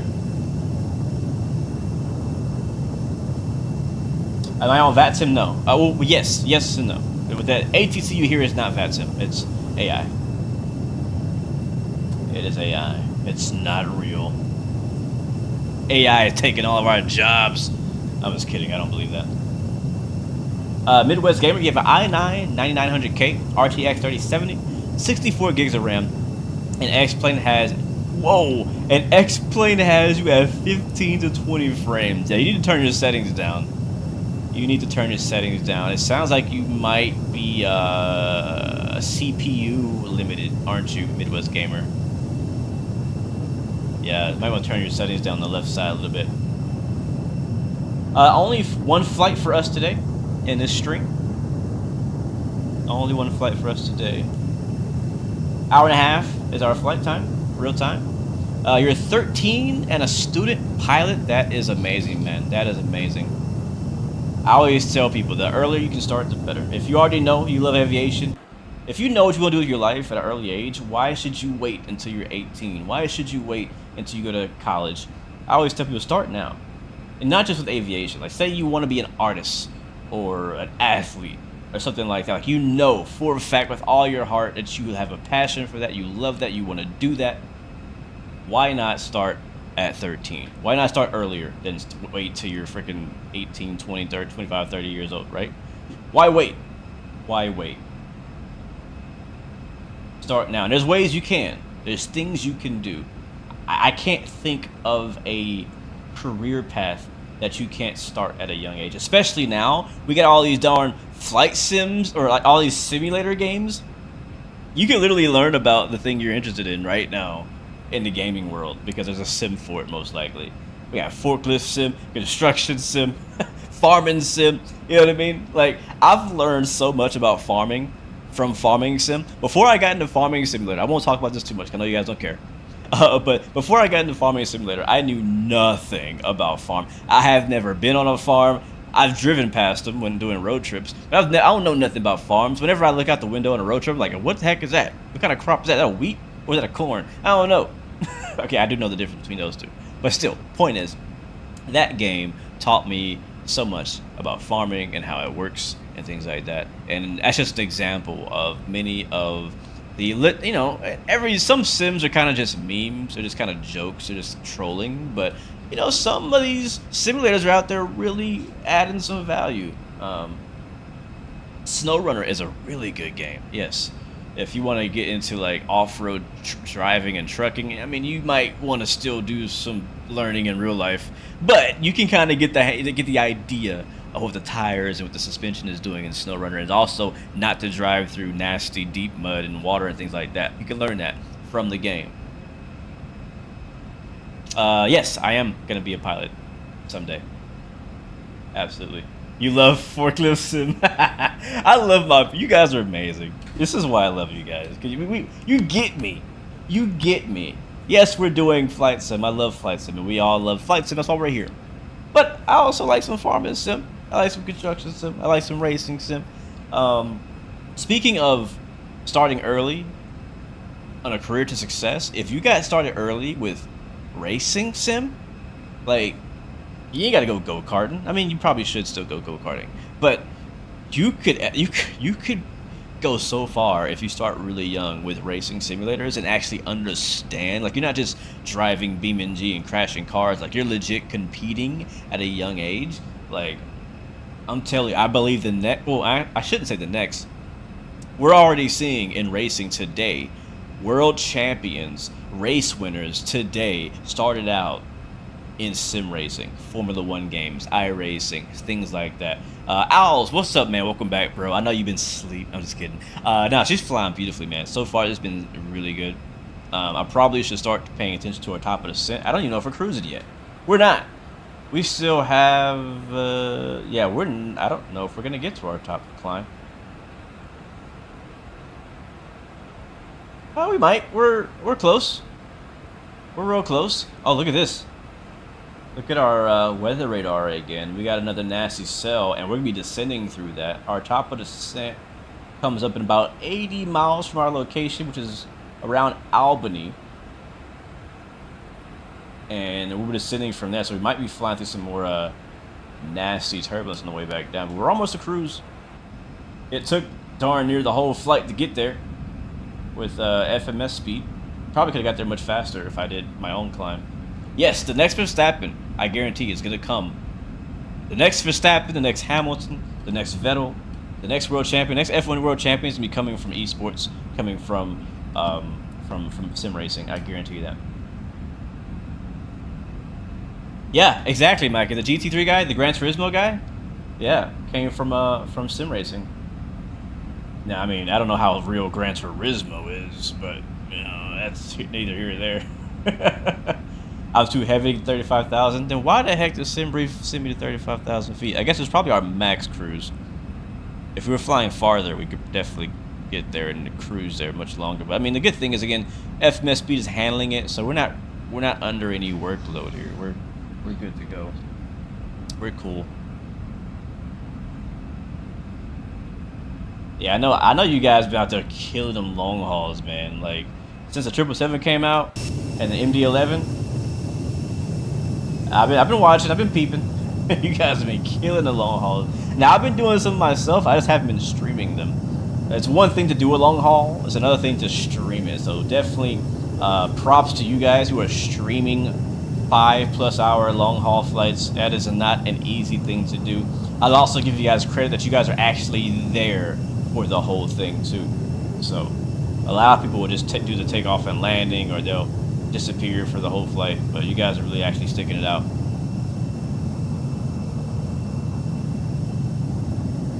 You want to fly commercial, but you're thinking of going to the Air Force before commercial. Hey, you could.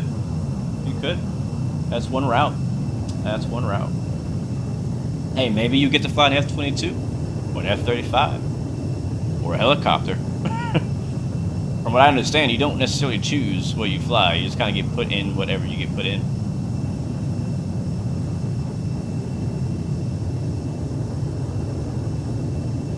Yes, it is Brian Harris. This is a Flight Sim Expo Providence Hotel reconnaissance flight. Say intentions plus a pilot's life is a great combination. I agree. Again, especially if you're flying out in areas that don't have VATSIM ATC. Or if you just don't use VATSIM. You're cleared for the HAR before arrival, with the RKA transition for the ILS approach to runway 22 at LaGuardia. Fly to Paris for the JO. What's the J? Oh wait, for the Olympics? ILS runway 22, Canada. Oh yeah, we probably should do that at some point. I mean, they'll be there for like all month, so we got time to do that. But we'll eventually do an Olympic flight. Yeah, we'll do that. We'll have to find a livery, a plane with an Olympics livery. We'll have to find that.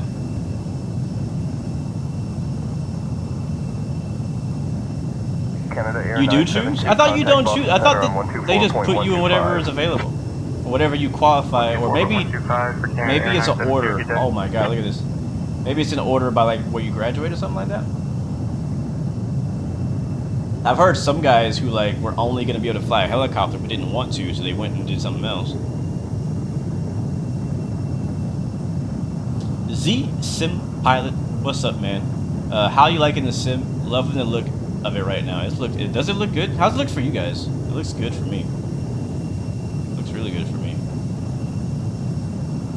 Looks good, sounds good.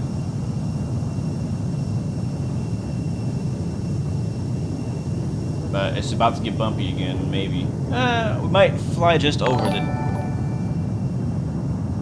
Ja! Bungo Fed in the house. Welcome to the stream. Thank you, my friend, for 34 months. Wow. I gotta do math to find out how many years that was. No, I'm just kidding. But welcome, my friend. Oh, snap. I just paused on accident. Oh, no. Come back. Okay, we're back. Thank you, my friend, for being a continued supporter of the channel. I really appreciate that, bro. Really appreciate that. Yeah, we're gonna skip this cloud, thankfully.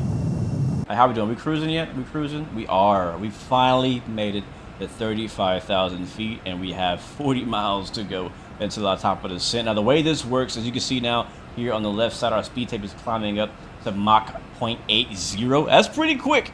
That's pretty quick. But what we're going to do is we're going to take a look at our flight plan here just real quick and see what our bottom of descent is before those vectors. Let's go see. Yep, so that's going to be 4,100 feet. That's cool. So we're going to pre-select 41,000 feet here. There's 4,000, and there's 41.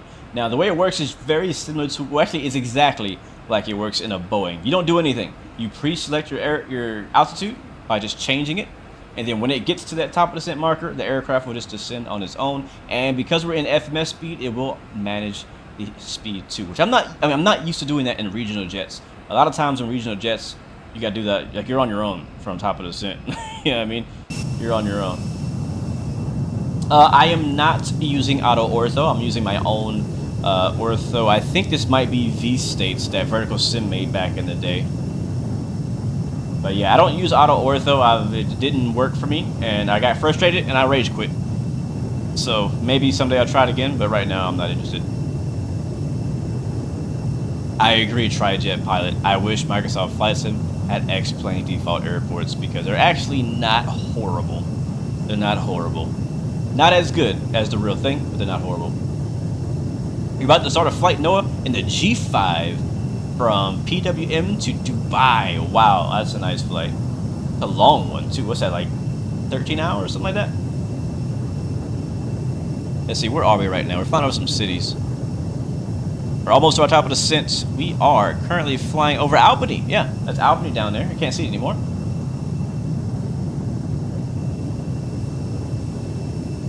And we're also flew into some sort of high cirrus haze layer or something. Because I can't see the ground anymore.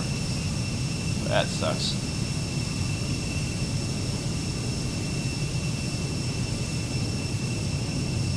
Oh, hold on. What did you say? Something about 2 months? JetBlue 1521, contact Boston Center on 127.375. You missed your sim right now. You're going to be away from it for 2 months. Share your thoughts on this plane. This is the best E-Jet in all flight sim. Period. Oh man, look at that. As she's turning, she's looking nice. 3D model is great. Systems, avionics, spot on. No complaints there. I can't remember if it includes failures or not. I don't really mess with failures too much, so that's not a big deal to me if it has it or not. I would assume it has it, but I don't really know. I really don't know, so I'm not gonna talk on that. But as a whole, this is a great plane. I think it's a must-have in X-plane. If you are an X-plane user, this is probably, I would say, top 3 of all of the airliners that exist right now in X-plane. So yeah, and not just the E190, but the entire fleet of E-Jets, from the E175, 70, 95, 90. All of those planes are great. You can either buy the full package and get them all, or you can just get the one you really want, which might be the 190 for you, because that's the popular one. 12 hours and 20 minutes to Dubai. Wow, nice. Have fun with that, man. I just did a 13-hour flight from San Francisco to Zurich, Switzerland last week. I did not record it. I didn't record it. But it was for my Pilot's Life series. I do a lot of flying for the Pilot's Life series that I don't record or I don't post videos for. Just to kind of give you guys some progression. I don't want you guys to have to watch every single flight, because I would never get anywhere. So I kind of pick and choose which flights I showcase, or which set of flights I showcase. 772, contact Boston Center on 124.125. But yeah, that was a nice 13-hour long haul with the 777. Longest flight I've done with the 777 so far in Microsoft Flight Sim. It was pretty cool. My next flight is going to be transcontinental. I might do it sometime this week. Again, I don't know if I'm going to record it or not, but I got flights going to from San Francisco to Newark, New Jersey.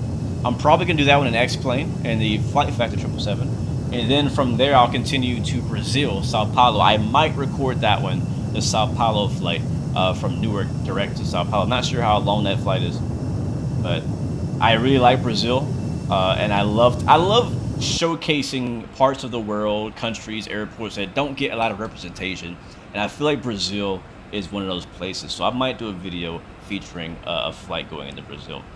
We'll see. I haven't really decided yet. I have a few other flights on the schedule that I might do.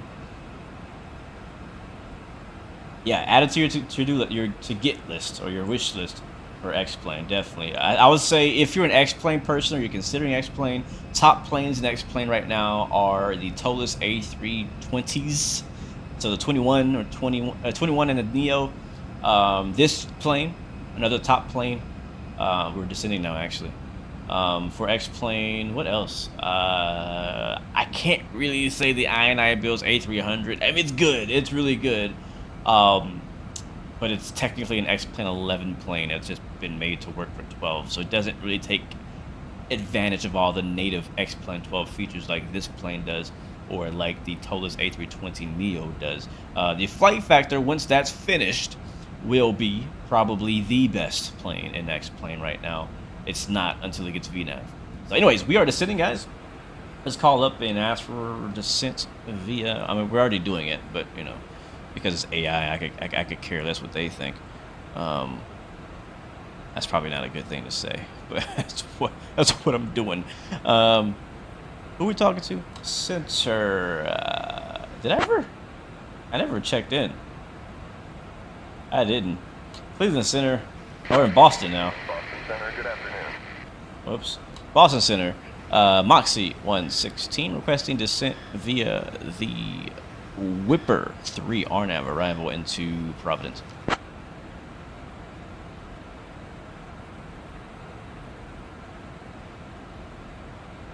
Oh yes, the 5575. Via the Y43 arrival. Descend via the Y43 arrival. Moxie 116. I keep forgetting my call sign. Yes, the 555757 is probably on very high on that list of good planes in X-Plane 12 as well. I forgot about that one.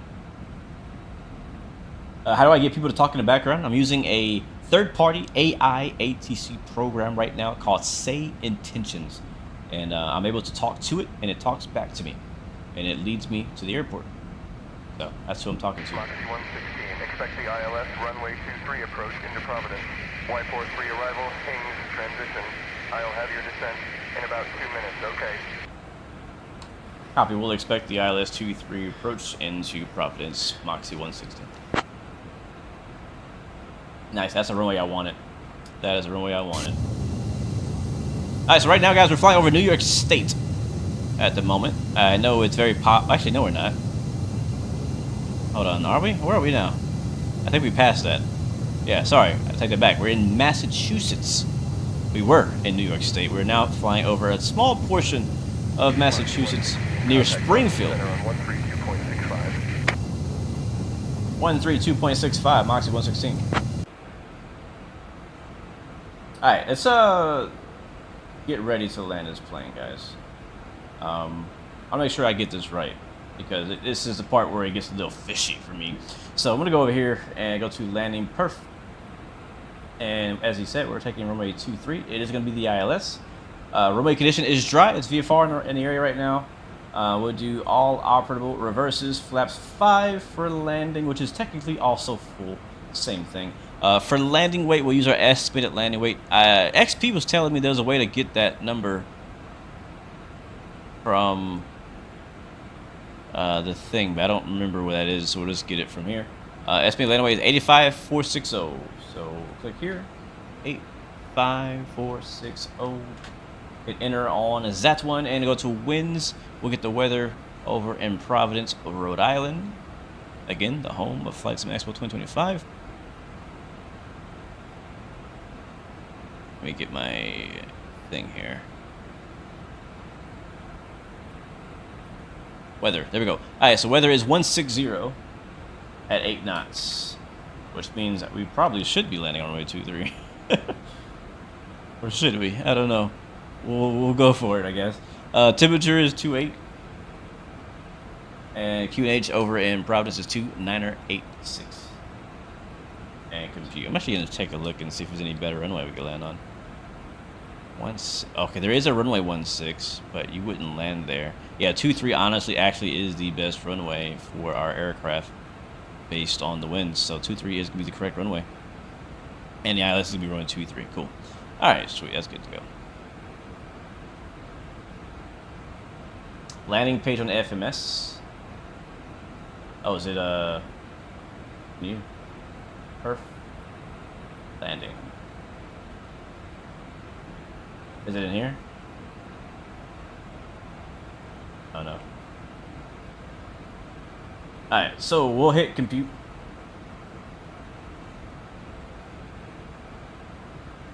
Don't forget the Zebo, rotate, MDL. Oh yeah. Yes. Yeah, all those are good. All of those are good, HD. On the subject of the best planes of X-Plane, definitely on that list is the MD-11 by Rotate. Definitely on that list is the IXEG-73 Classic, the Challenger 650, the Q400, which I need to fly. I have that on my list of planes to fly, but I have to relearn it, which is why I haven't flown it, because I haven't taken the time to relearn it. Alright, don't get fishy now, right? Everything's been doing good. Let's finish it, man. Let's land a plane. Let me focus on this guy. I'm looking away from chat for a bit. Let me focus on getting the aircraft ready for landing, so we have a... Let's set ourselves up for success, right? I mean, it sends FMS here. Cool. And we go to Daylink again. And load landing speeds.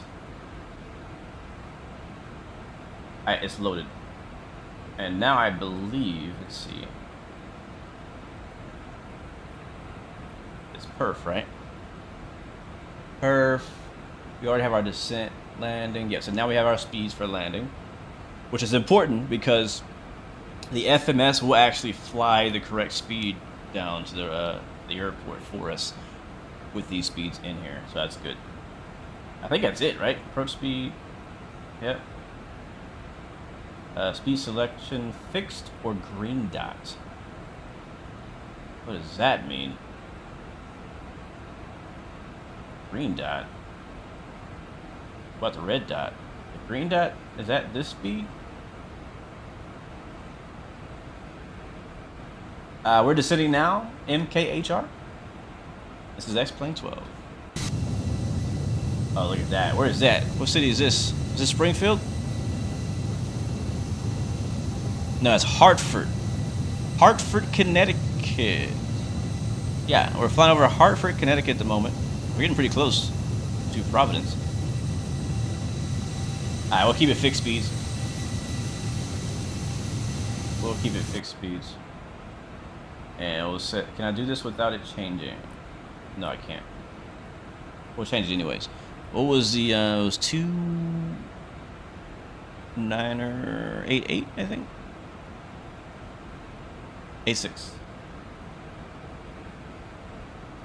Gonna try to get ahead of the plane here. 2.986. We already kind of are, which is good. Let's just stay ahead of the plane. We have 41,000 set. We can brief kind of our approach and stuff too. I'll go to bring you guys over to Navigraph for a quick second. Do not let me forget to take this off the screen. Can I get the I always forget that. right approach into Boston, the RNAV? Here we are, approaching Providence via the WIPAR 3 RNAV. I can overlay this here on our screen. You can see here, altitude restriction of 21,000 feet. We just passed that and we met it. The next altitude restriction is 11,000 feet at Skylark 68 Tango, expect ILS approach for runway 4 right at Boston. I think we're going to be good on that, so we should be good. Expect that. We'll continue over the Norwich VOR, and then Soggy, make a left turn to Warwick Sea Nosa. That's funny. Nosa. Nosa, and then radar vectors for the ILS runway 23. Let's pull up the runway 23 chart. Runway 23 and overlay that. There it is. So basically, we'll vector ourselves to the heading of what was the heading? Headings on the other chart. 047 is going to be the heading, and then we'll basically kind of vector ourselves. Now, ATC might actually do it. We'll see. We're gonna kind of. This is where ATC gets a bit sketchy. Is during the landing portion or the arrival portion, especially for IFR flights. If it's nice enough, we may request a visual, but we'll still catch the ILS to make sure that we can. ILS localized is 109.3. Final approach course is 227, and our decision height is here at 250. Airport elevation is only 54 feet high. If we have to go around will be runway heading right-hand turn direct to the Fosty waypoint out here. And then we'll hold there until ATC sends us back out. Most likely, instead though, to save time, what I will do is I will do runway heading and make a right traffic. We'll climb back up to like 2,000 or so, and then make another attempt. That's the plan for that. Once we get on the ground though, assuming we get on the ground safely here on runway 23, we'll exit terminals on the right hand side. We'll see if we can get free by Charlie. If not, by Tango at the latest. If not, obviously we can use the whole runway if we need it. But we got Mike, we got Tango. We'll probably use Tango most likely. 8,700 feet of runway. It should be good to go there. And we are now passing 16,000 feet. So we'll remove that and continue with our descent into Providence. Looking good so far, so good. HD, have I forgotten anything? You have to activate the FMS speed 10 miles from the airport. It will manage the speed for you. As for the RNAV, enter your runway MDA for your bottom altitude. Copy. I don't think I've done that yet, have I? I have not. Let's do that right now. The radar, 200. We'll do 200 feet minimums. It's already set 200. All right, that's good. Nice. All right. if we're feeling real extra nervous, we can use our checklist. Like, only time I do that is when I feel like I'm forgetting something. So I'm gonna do that because I feel like I'm forgetting. I really do forget. I feel like I'm forgetting something. Descent checklist, auto brake selector. Already? Okay. We'll do medium. All right. Landing data, that's been set, I think. Next is approach, passenger signs, external lights, altimeters. We'll do the external light, the lights, the signs. There we go. Unable to find view ID 6. Other than that, everything else is good. We're already on the right barometric pressure, and ATC has not told us anything in a while, so we might be on our own. My instrument rating is gonna be so easy. I hope so, Delta Ray. I hope so, man. Hi, Ricky. Yes, it is a beautiful aircraft. While we're making our nice slow descent into Providence, let's just enjoy the view for a little bit. At the coast out there. Again, I spent a little time in Providence myself. Only there for a week. I was there for a TDY to work on the ramp for Unify. I did mainly Frontier flights while I was there. Pretty cool. Great group of people. I still talk to a couple of them. Great group of people. I was really surprised how many like Puerto Ricans and Dominicans there were in freaking Providence. Like, I remember I was working with, like, everybody who worked there was either Puerto Rican or Dominican. I was like, so, like, why all, like, of all places you could go in the world or in the United States, why Providence, Rhode Island? That's what I was asking. Have I been to Logan International? Yes, I have. I've flown there in real life and in the sim. Your friend flies for Breeeze. They only have 2 more E195s. Are you serious? They've almost gotten rid of all of them? Well, I'm glad I've done this flight now. We might not be flying Breeeze again until we get an A220. Good evening, KLM and Landon. Welcome to the stream, man. We're about to land here soon. We're getting ready to land here very soon. We get engine spooling down. Might need some, we might need, I think we're okay. It's not requesting any drag or anything like that, so I think we're okay. We'll zoom in here. It's definitely VFR out here. Beautiful. We've gotten through all those nasty storms that we had on the way out here.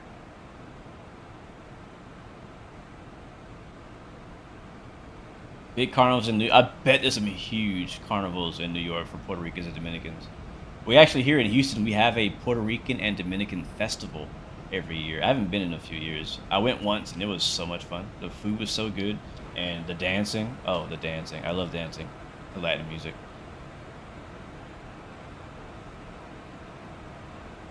Oh, you're Epsilon from the top? Quick, sweet, man. Well, thanks, man, for sliding over to YouTube and watching the channel over there. Let's get our land lights on. We're coming up to 10,000 feet, guys.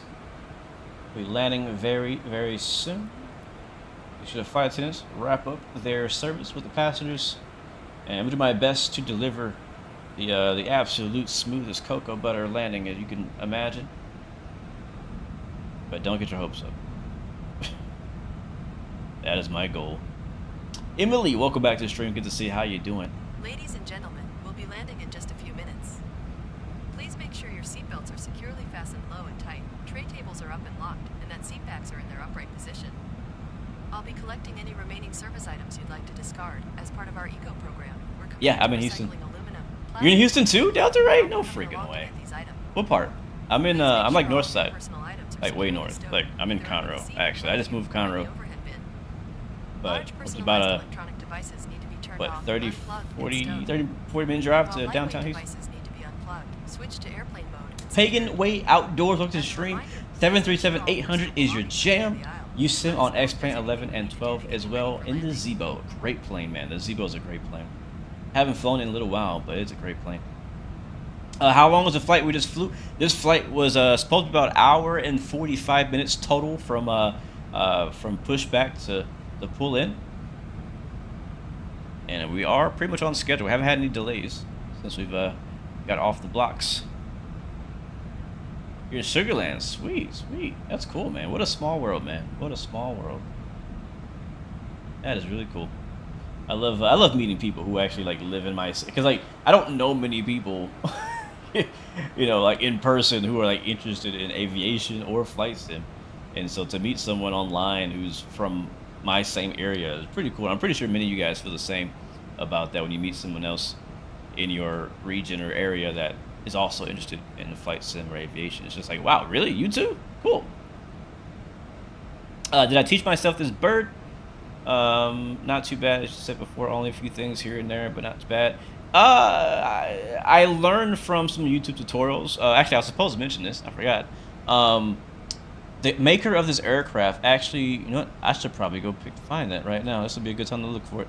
The maker of this aircraft, X-Crafts, he has made a series of tutorial videos on how to operate this aircraft, how to use autopilot, you know, some of the things like that. So I've watched those videos to help me learn it.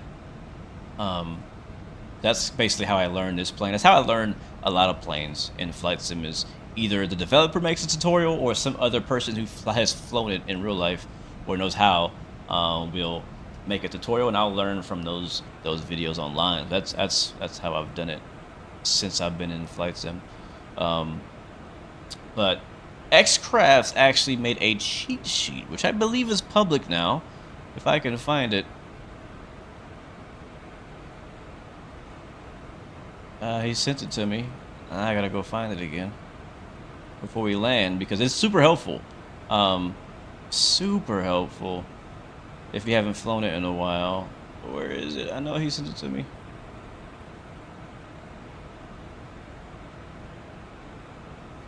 Oh, here it is. Thank God. I found it right in time. I can post this link in chat for those who might like want it for a future ERJ flight. I just realized that I got disconnected from VATSIM. I'm not sure when that happened. Oh, I think it's when my Skylark internet 68 Tango. Descend and maintain 4,000. Yeah, I've heard nothing from ATC in a while. 7,000 for 4,000. So yeah, the cheat sheet's really nice. It's very easy, very simple to go through, and I've been actually using it in my test flights. So it says 30 nautical miles from the destination. A few things will happen. The ACC approach speeds will appear on that flight plan FMS. I don't see that just yet. Oh wait, there it is. You need to press that later on to activate the approach speeds. Auto-tune will auto-tune the ILS frequency. Again, I'm reading from the quick start. I'm reading from the cheat sheet. What I need is to verify the auto-tune frequency is the correct one. We do need to verify that. Press the previous button, which will overlay the ILS for us. So if we click on previous, we can now see the loc here showing up for us, which is nice. We'll go ahead and sync my heading with our actual heading. We have vectors from this point on. Oh, the Premier 1A. I haven't flown that in a long time. There is actually a Premier 1A aircraft. Skylark 68 Tango. Descend and maintain. It's pretty old now. It's probably altimeter 3014. It's made by Coronado. I made a review on it like years ago. It's pretty cool, but I don't know how well it'll fly today. Don't know. All right, we should see our airport here in just a second. There's some of the city there of Providence. When I was in Providence, I didn't really go see anything. I think the most I saw of the city was on the Uber to the hotel. That was really it. I'm in roll mode. Oh, you're right. Yep. Heading mode. Thank you very much for that. I would not have caught it. Let's continue our descent though. 2200. And I think we're going to be on our own here because I haven't heard anything from ATC, like I said. So we'll stay on this heading until we get a little bit lower. We'll switch to do vertical speed here. Tango ladder 4,000 for 2,500.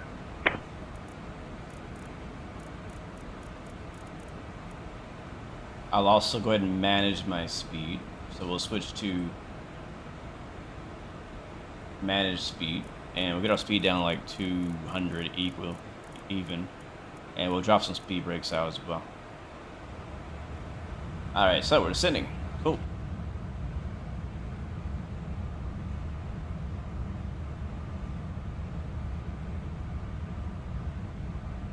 When you hit the fix of the descent, it will default to green roll alt. Gotcha. Can I go around on purpose? No. We go around enough not on purpose. So I don't think I need to go around on purpose. Not today.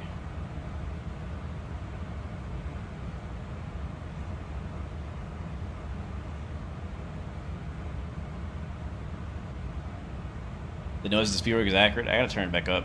Turn it down right now. Let's turn up the sounds. Alright, chat. We're on a right downwind. Runway 23 ILS. Leveling off at 2,200 feet.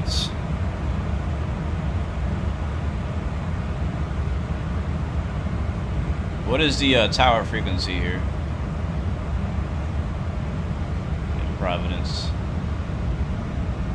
Tower's on 1207.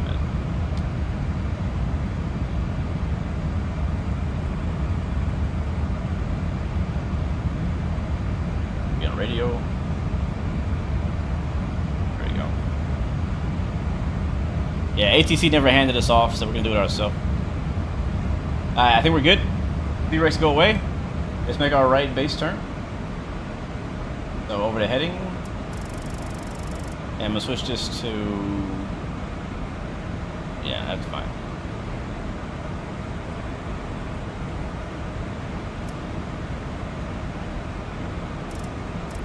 Keep the turn coming, keep the turn coming.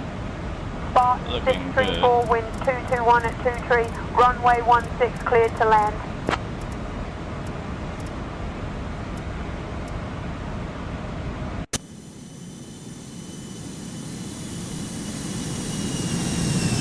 Clear to land runway 16, Spartan 634.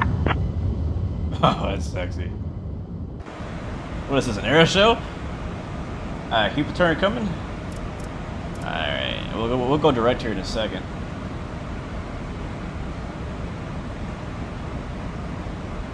Alright, that's good enough.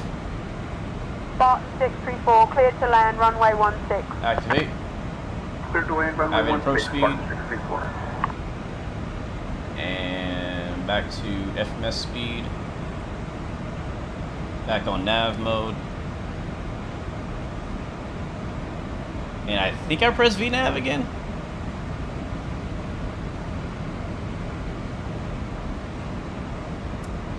I'm not sure. It's doing some weird stuff right now right here. Alright, looks like, have we picked the loc up yet? I think I still have to press approach mode. Blackbeard, welcome to the stream, man. How you doing? I will drop 1 notch of flaps.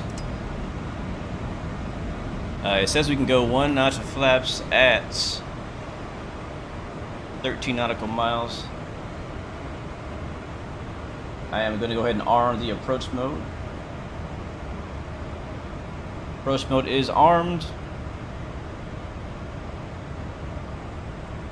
And we're not quite on the loc yet. We're about to capture it here in just a second. We should, at least.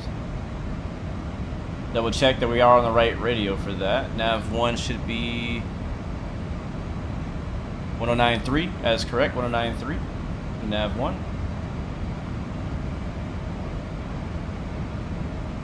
So far, so good, chat. I know I'm heads down a lot, but I'm trying to get this IFR approach done. I really am. I really am. Turn the lights on. Altimeter is set. Approach aids set. Approach checklist complete. Auto brake is set as well. No need for speed brakes. We're at 180. Let's get it. Reese, no, this is not a part of my Pilot's Life series. This is a one-off contract job for who is this people? Breeeeze.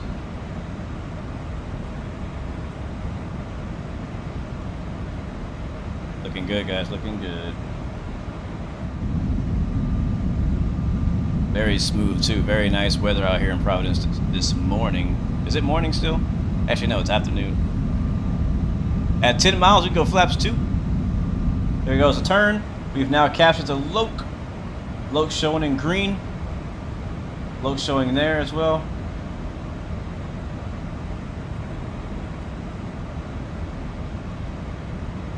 That's what I like to see. And the glide slope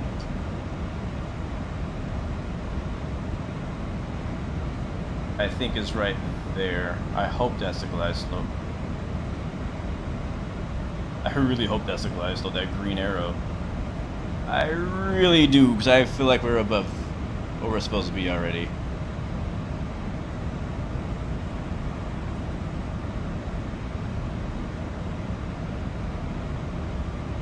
Let's see what happens here.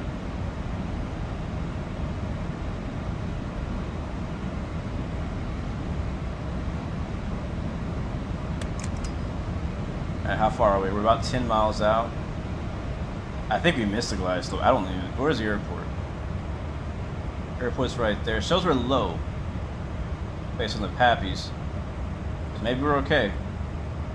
Yeah, we're good. Here comes a green arrow coming down for our glide slope. Speed's coming down. Again, not managed speed, but FMS speed's coming down for us. There's our flap speeds over here on the left if we need them. We are 150, which means we're fast enough for flaps full already. And we'll drop the gear down as well. Alright, gear down, flaps down.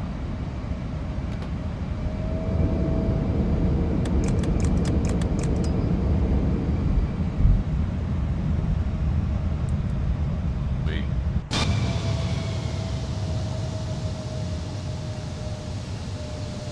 Make sure you stick around for the replay.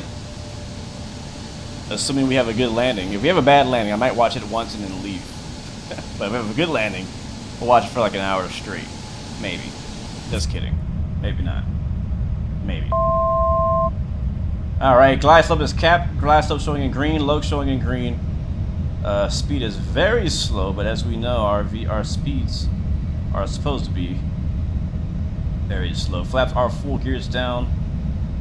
Auto brake is set. Fuel looks okay. Indicating down as well there. There's our pitch being automated. And we are less than 10 out. Providence Tower, Moxie 116 on the ILS, runway 23. 4, clear to land. 3-4, clear to land, Alpha Juliet 75. Moxie 116, Providence Tower, winds calm, runway 23, clear to land. 23, clear to land, Moxie 116. Alright, we're looking good, guys. Alright, I think the plane has done its job so far. Now it's our turn to finish it. So our final, over here on YouTube, on Twitch, we're going to switch to the flight control cam for landing. Watch me work. Cocoa butter incoming. I think we should fly from here, get a feel for it. Crack the knuckles. Autopilot. Autopilot. Alright, autopilot is off. My controls, chat. Let's do it. Drop those landing rate predictions in the chat. We do have a bit of a crosswind, but I'm not going to make the excuse today. 1,000. Auto throttle's still on for me. We'll probably leave it on here for a bit. We're a little high now. Southwest 41 Juliet, runway 5, cleared to land. Runway 5, clear to land. Southwest 41 Juliet, thank you.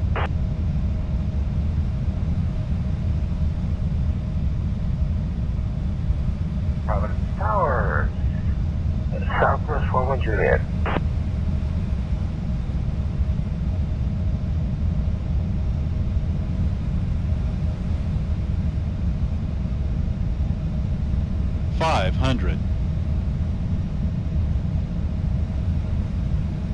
Copy that clashing image. I think I've already Juliet, committed now. Tower, wind 0070 at 38, runway 5, cleared to land.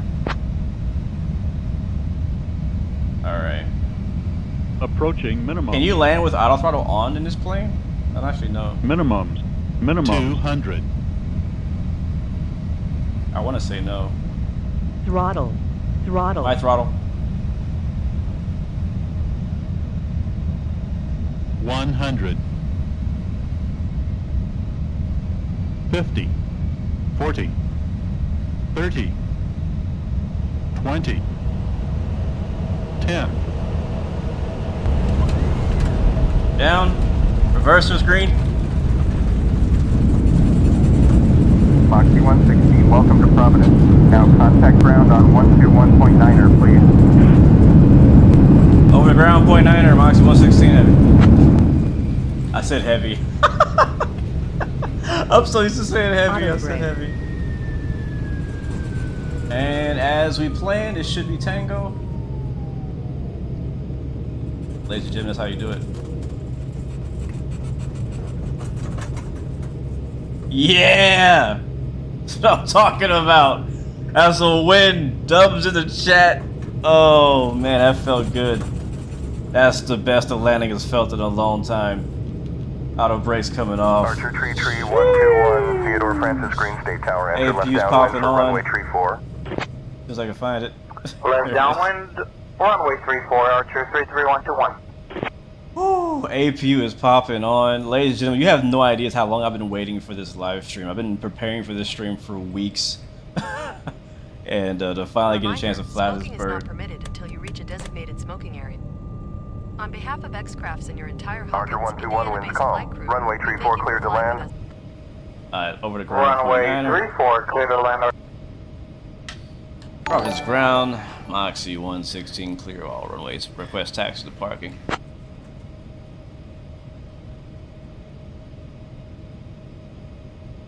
And I cannot wait to see that replay.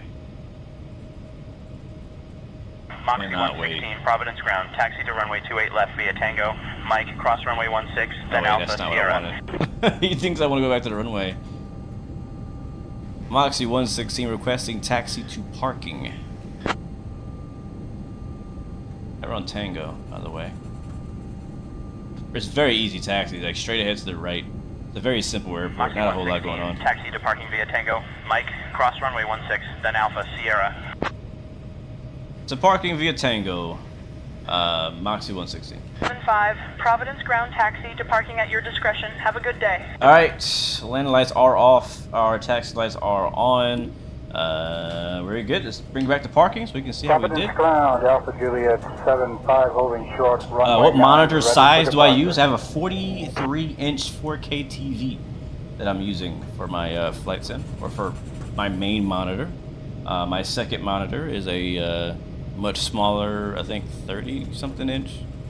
Uh-oh, it froze. You better not. Come on, we got all this way. If you crash on me, I'm gonna be a little upset. Not that upset, but a little upset. Because I want to see my replay. It might come back. You also have a 43-inch? Yeah, man. I got it for cheap, man. It's an Amazon Fire TV. Is it this one? Yeah, actually, no, this is Insignia. Might be the same thing. I don't know. But yeah, it's the other one Amazon?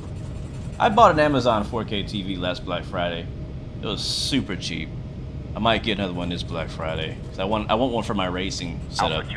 I have a separate racing setup that has a 1080p monitor, which is not cutting it.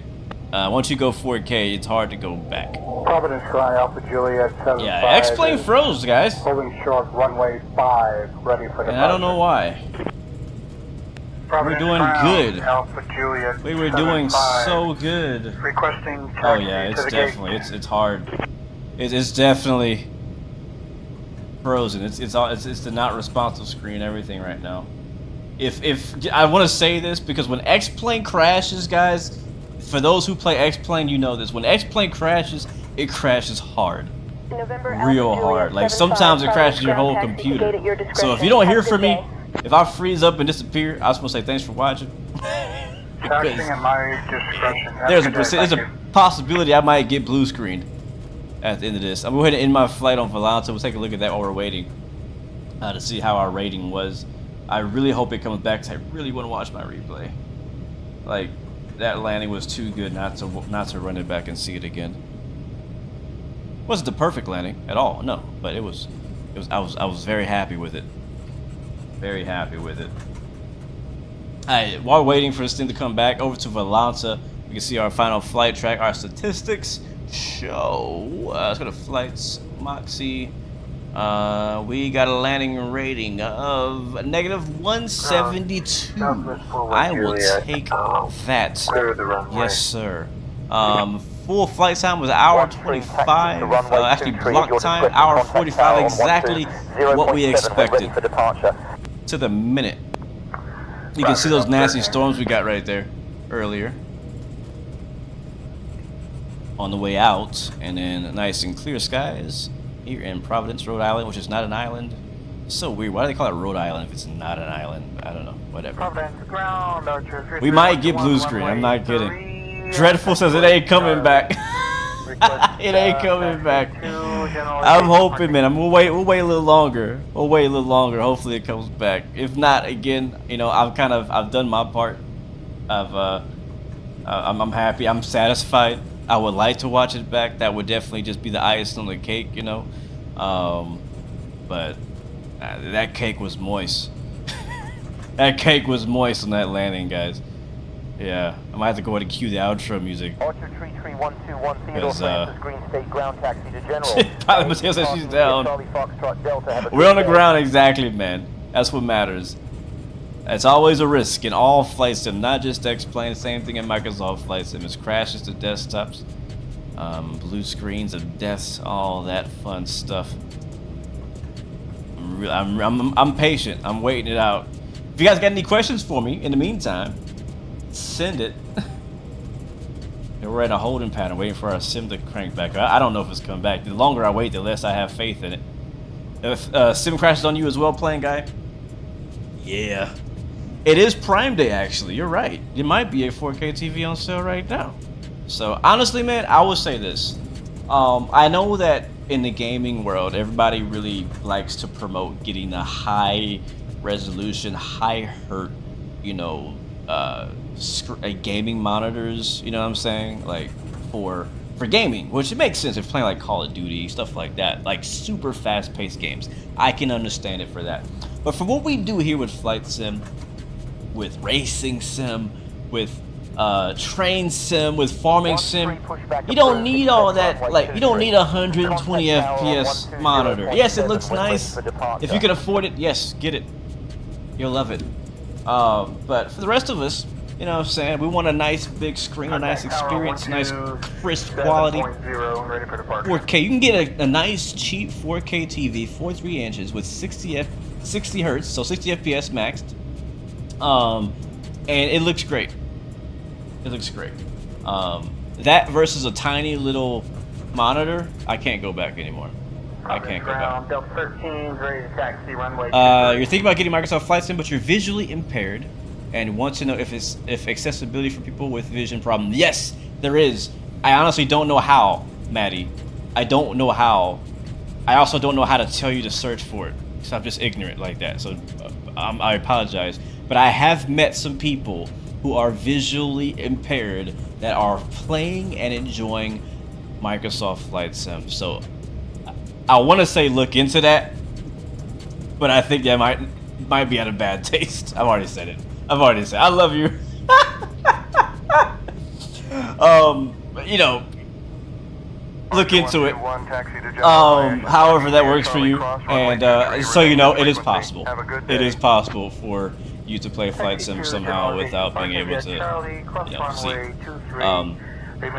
So yes, that is possible. I've heard there's some blind pilots that exist out there. I'm not sure how that got passed, but that's pretty cool too. Yes, 1440 is a pretty sweet spot as well. I agree. There is a new Microsoft Flight Sim coming out in November, which is what is it right now? July, August, September, November. About 3 months out, 3-ish, little under 3 months out. From Microsoft Flight Sim 2024. I'm hoping to do another beta program. I really hope they do a beta alpha program for it, because they did it for 2020. I don't see why they shouldn't do it for 2024. I just want to make sure that it's actually a successful release. I don't want it to bomb. I don't. I care about Microsoft Flight Sim. I care about X-Plane. I care about Flight Sim as a whole.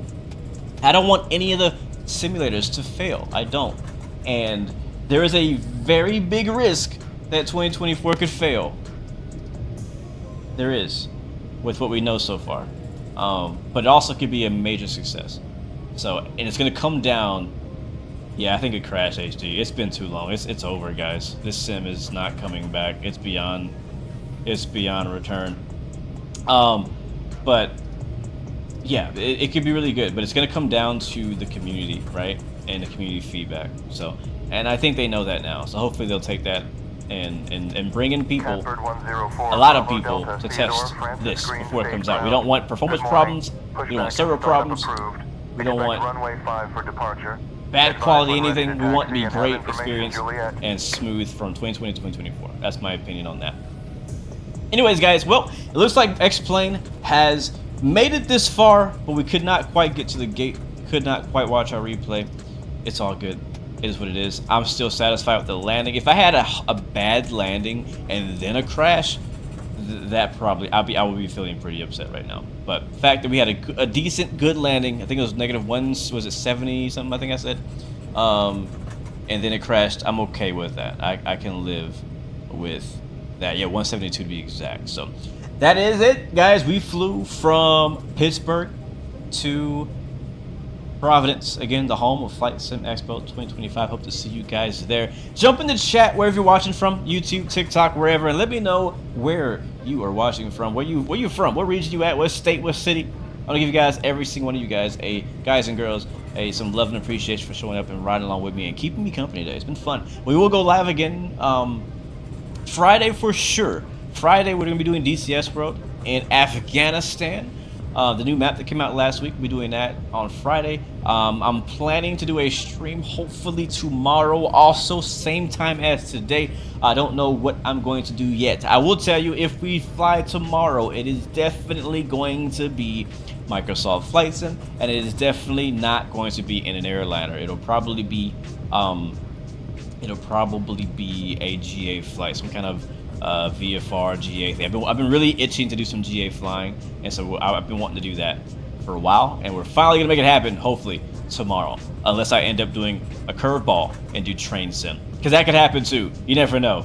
I like to surprise you guys sometimes. But yeah, I was gonna do flight sim, but now I'm doing farming, or I'm doing goat sim or whatever. But no, I want to hopefully do some VFR flying tomorrow, and then on Friday we'll crank it up into Afterburner with some DCS World and continue that. So, T. Billington, thank you, my friend, for hanging out with us from Dallas, Texas. Delta Ray, thank you so much as well. The B36A, oh, yes, that's a good one too.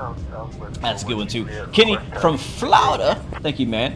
Pagan from Ohio, appreciate you so much, all you guys, for chilling with me today. It has been a pleasure to bring you guys almost to the gate here in Providence. It's been good. It's been good. It has been good. All right, we're going to close out of say intentions. Yeah, I wish DCS was on the Xbox somehow as well too. Be nice. I think I heard they are working on making it's not going to be called DCS. It's going to be called something else. But they're working on making a realistic, modern combat flight simulator-ish thing for a console as well. They're working on it. I don't know how long it's going to take them or when it's coming out, but I heard they're working on it a long time ago. Am I excited for the new one? Yes, I am. Yes, I am excited for the new Microsoft Flight Sim. Yes, I am. And I'm excited for the future of X-Plane as well. A lot of good things happening there as well. There's a new Ace Combat? No, it's not Ace Combat. No, that's something completely different. Completely different. But anyways, guys, that is it for me. Until next time, remember, you have 3 choices. Give up, give in, and give it all you got. Peace, love, and God bless you. I'll see you guys next time. The next video, we're frozen, but we out of here. We out. See ya. Sheesh. What about, man, that landing right there? Oh, yes. I can live on that one. I can live on that cocoa butter. Let's go.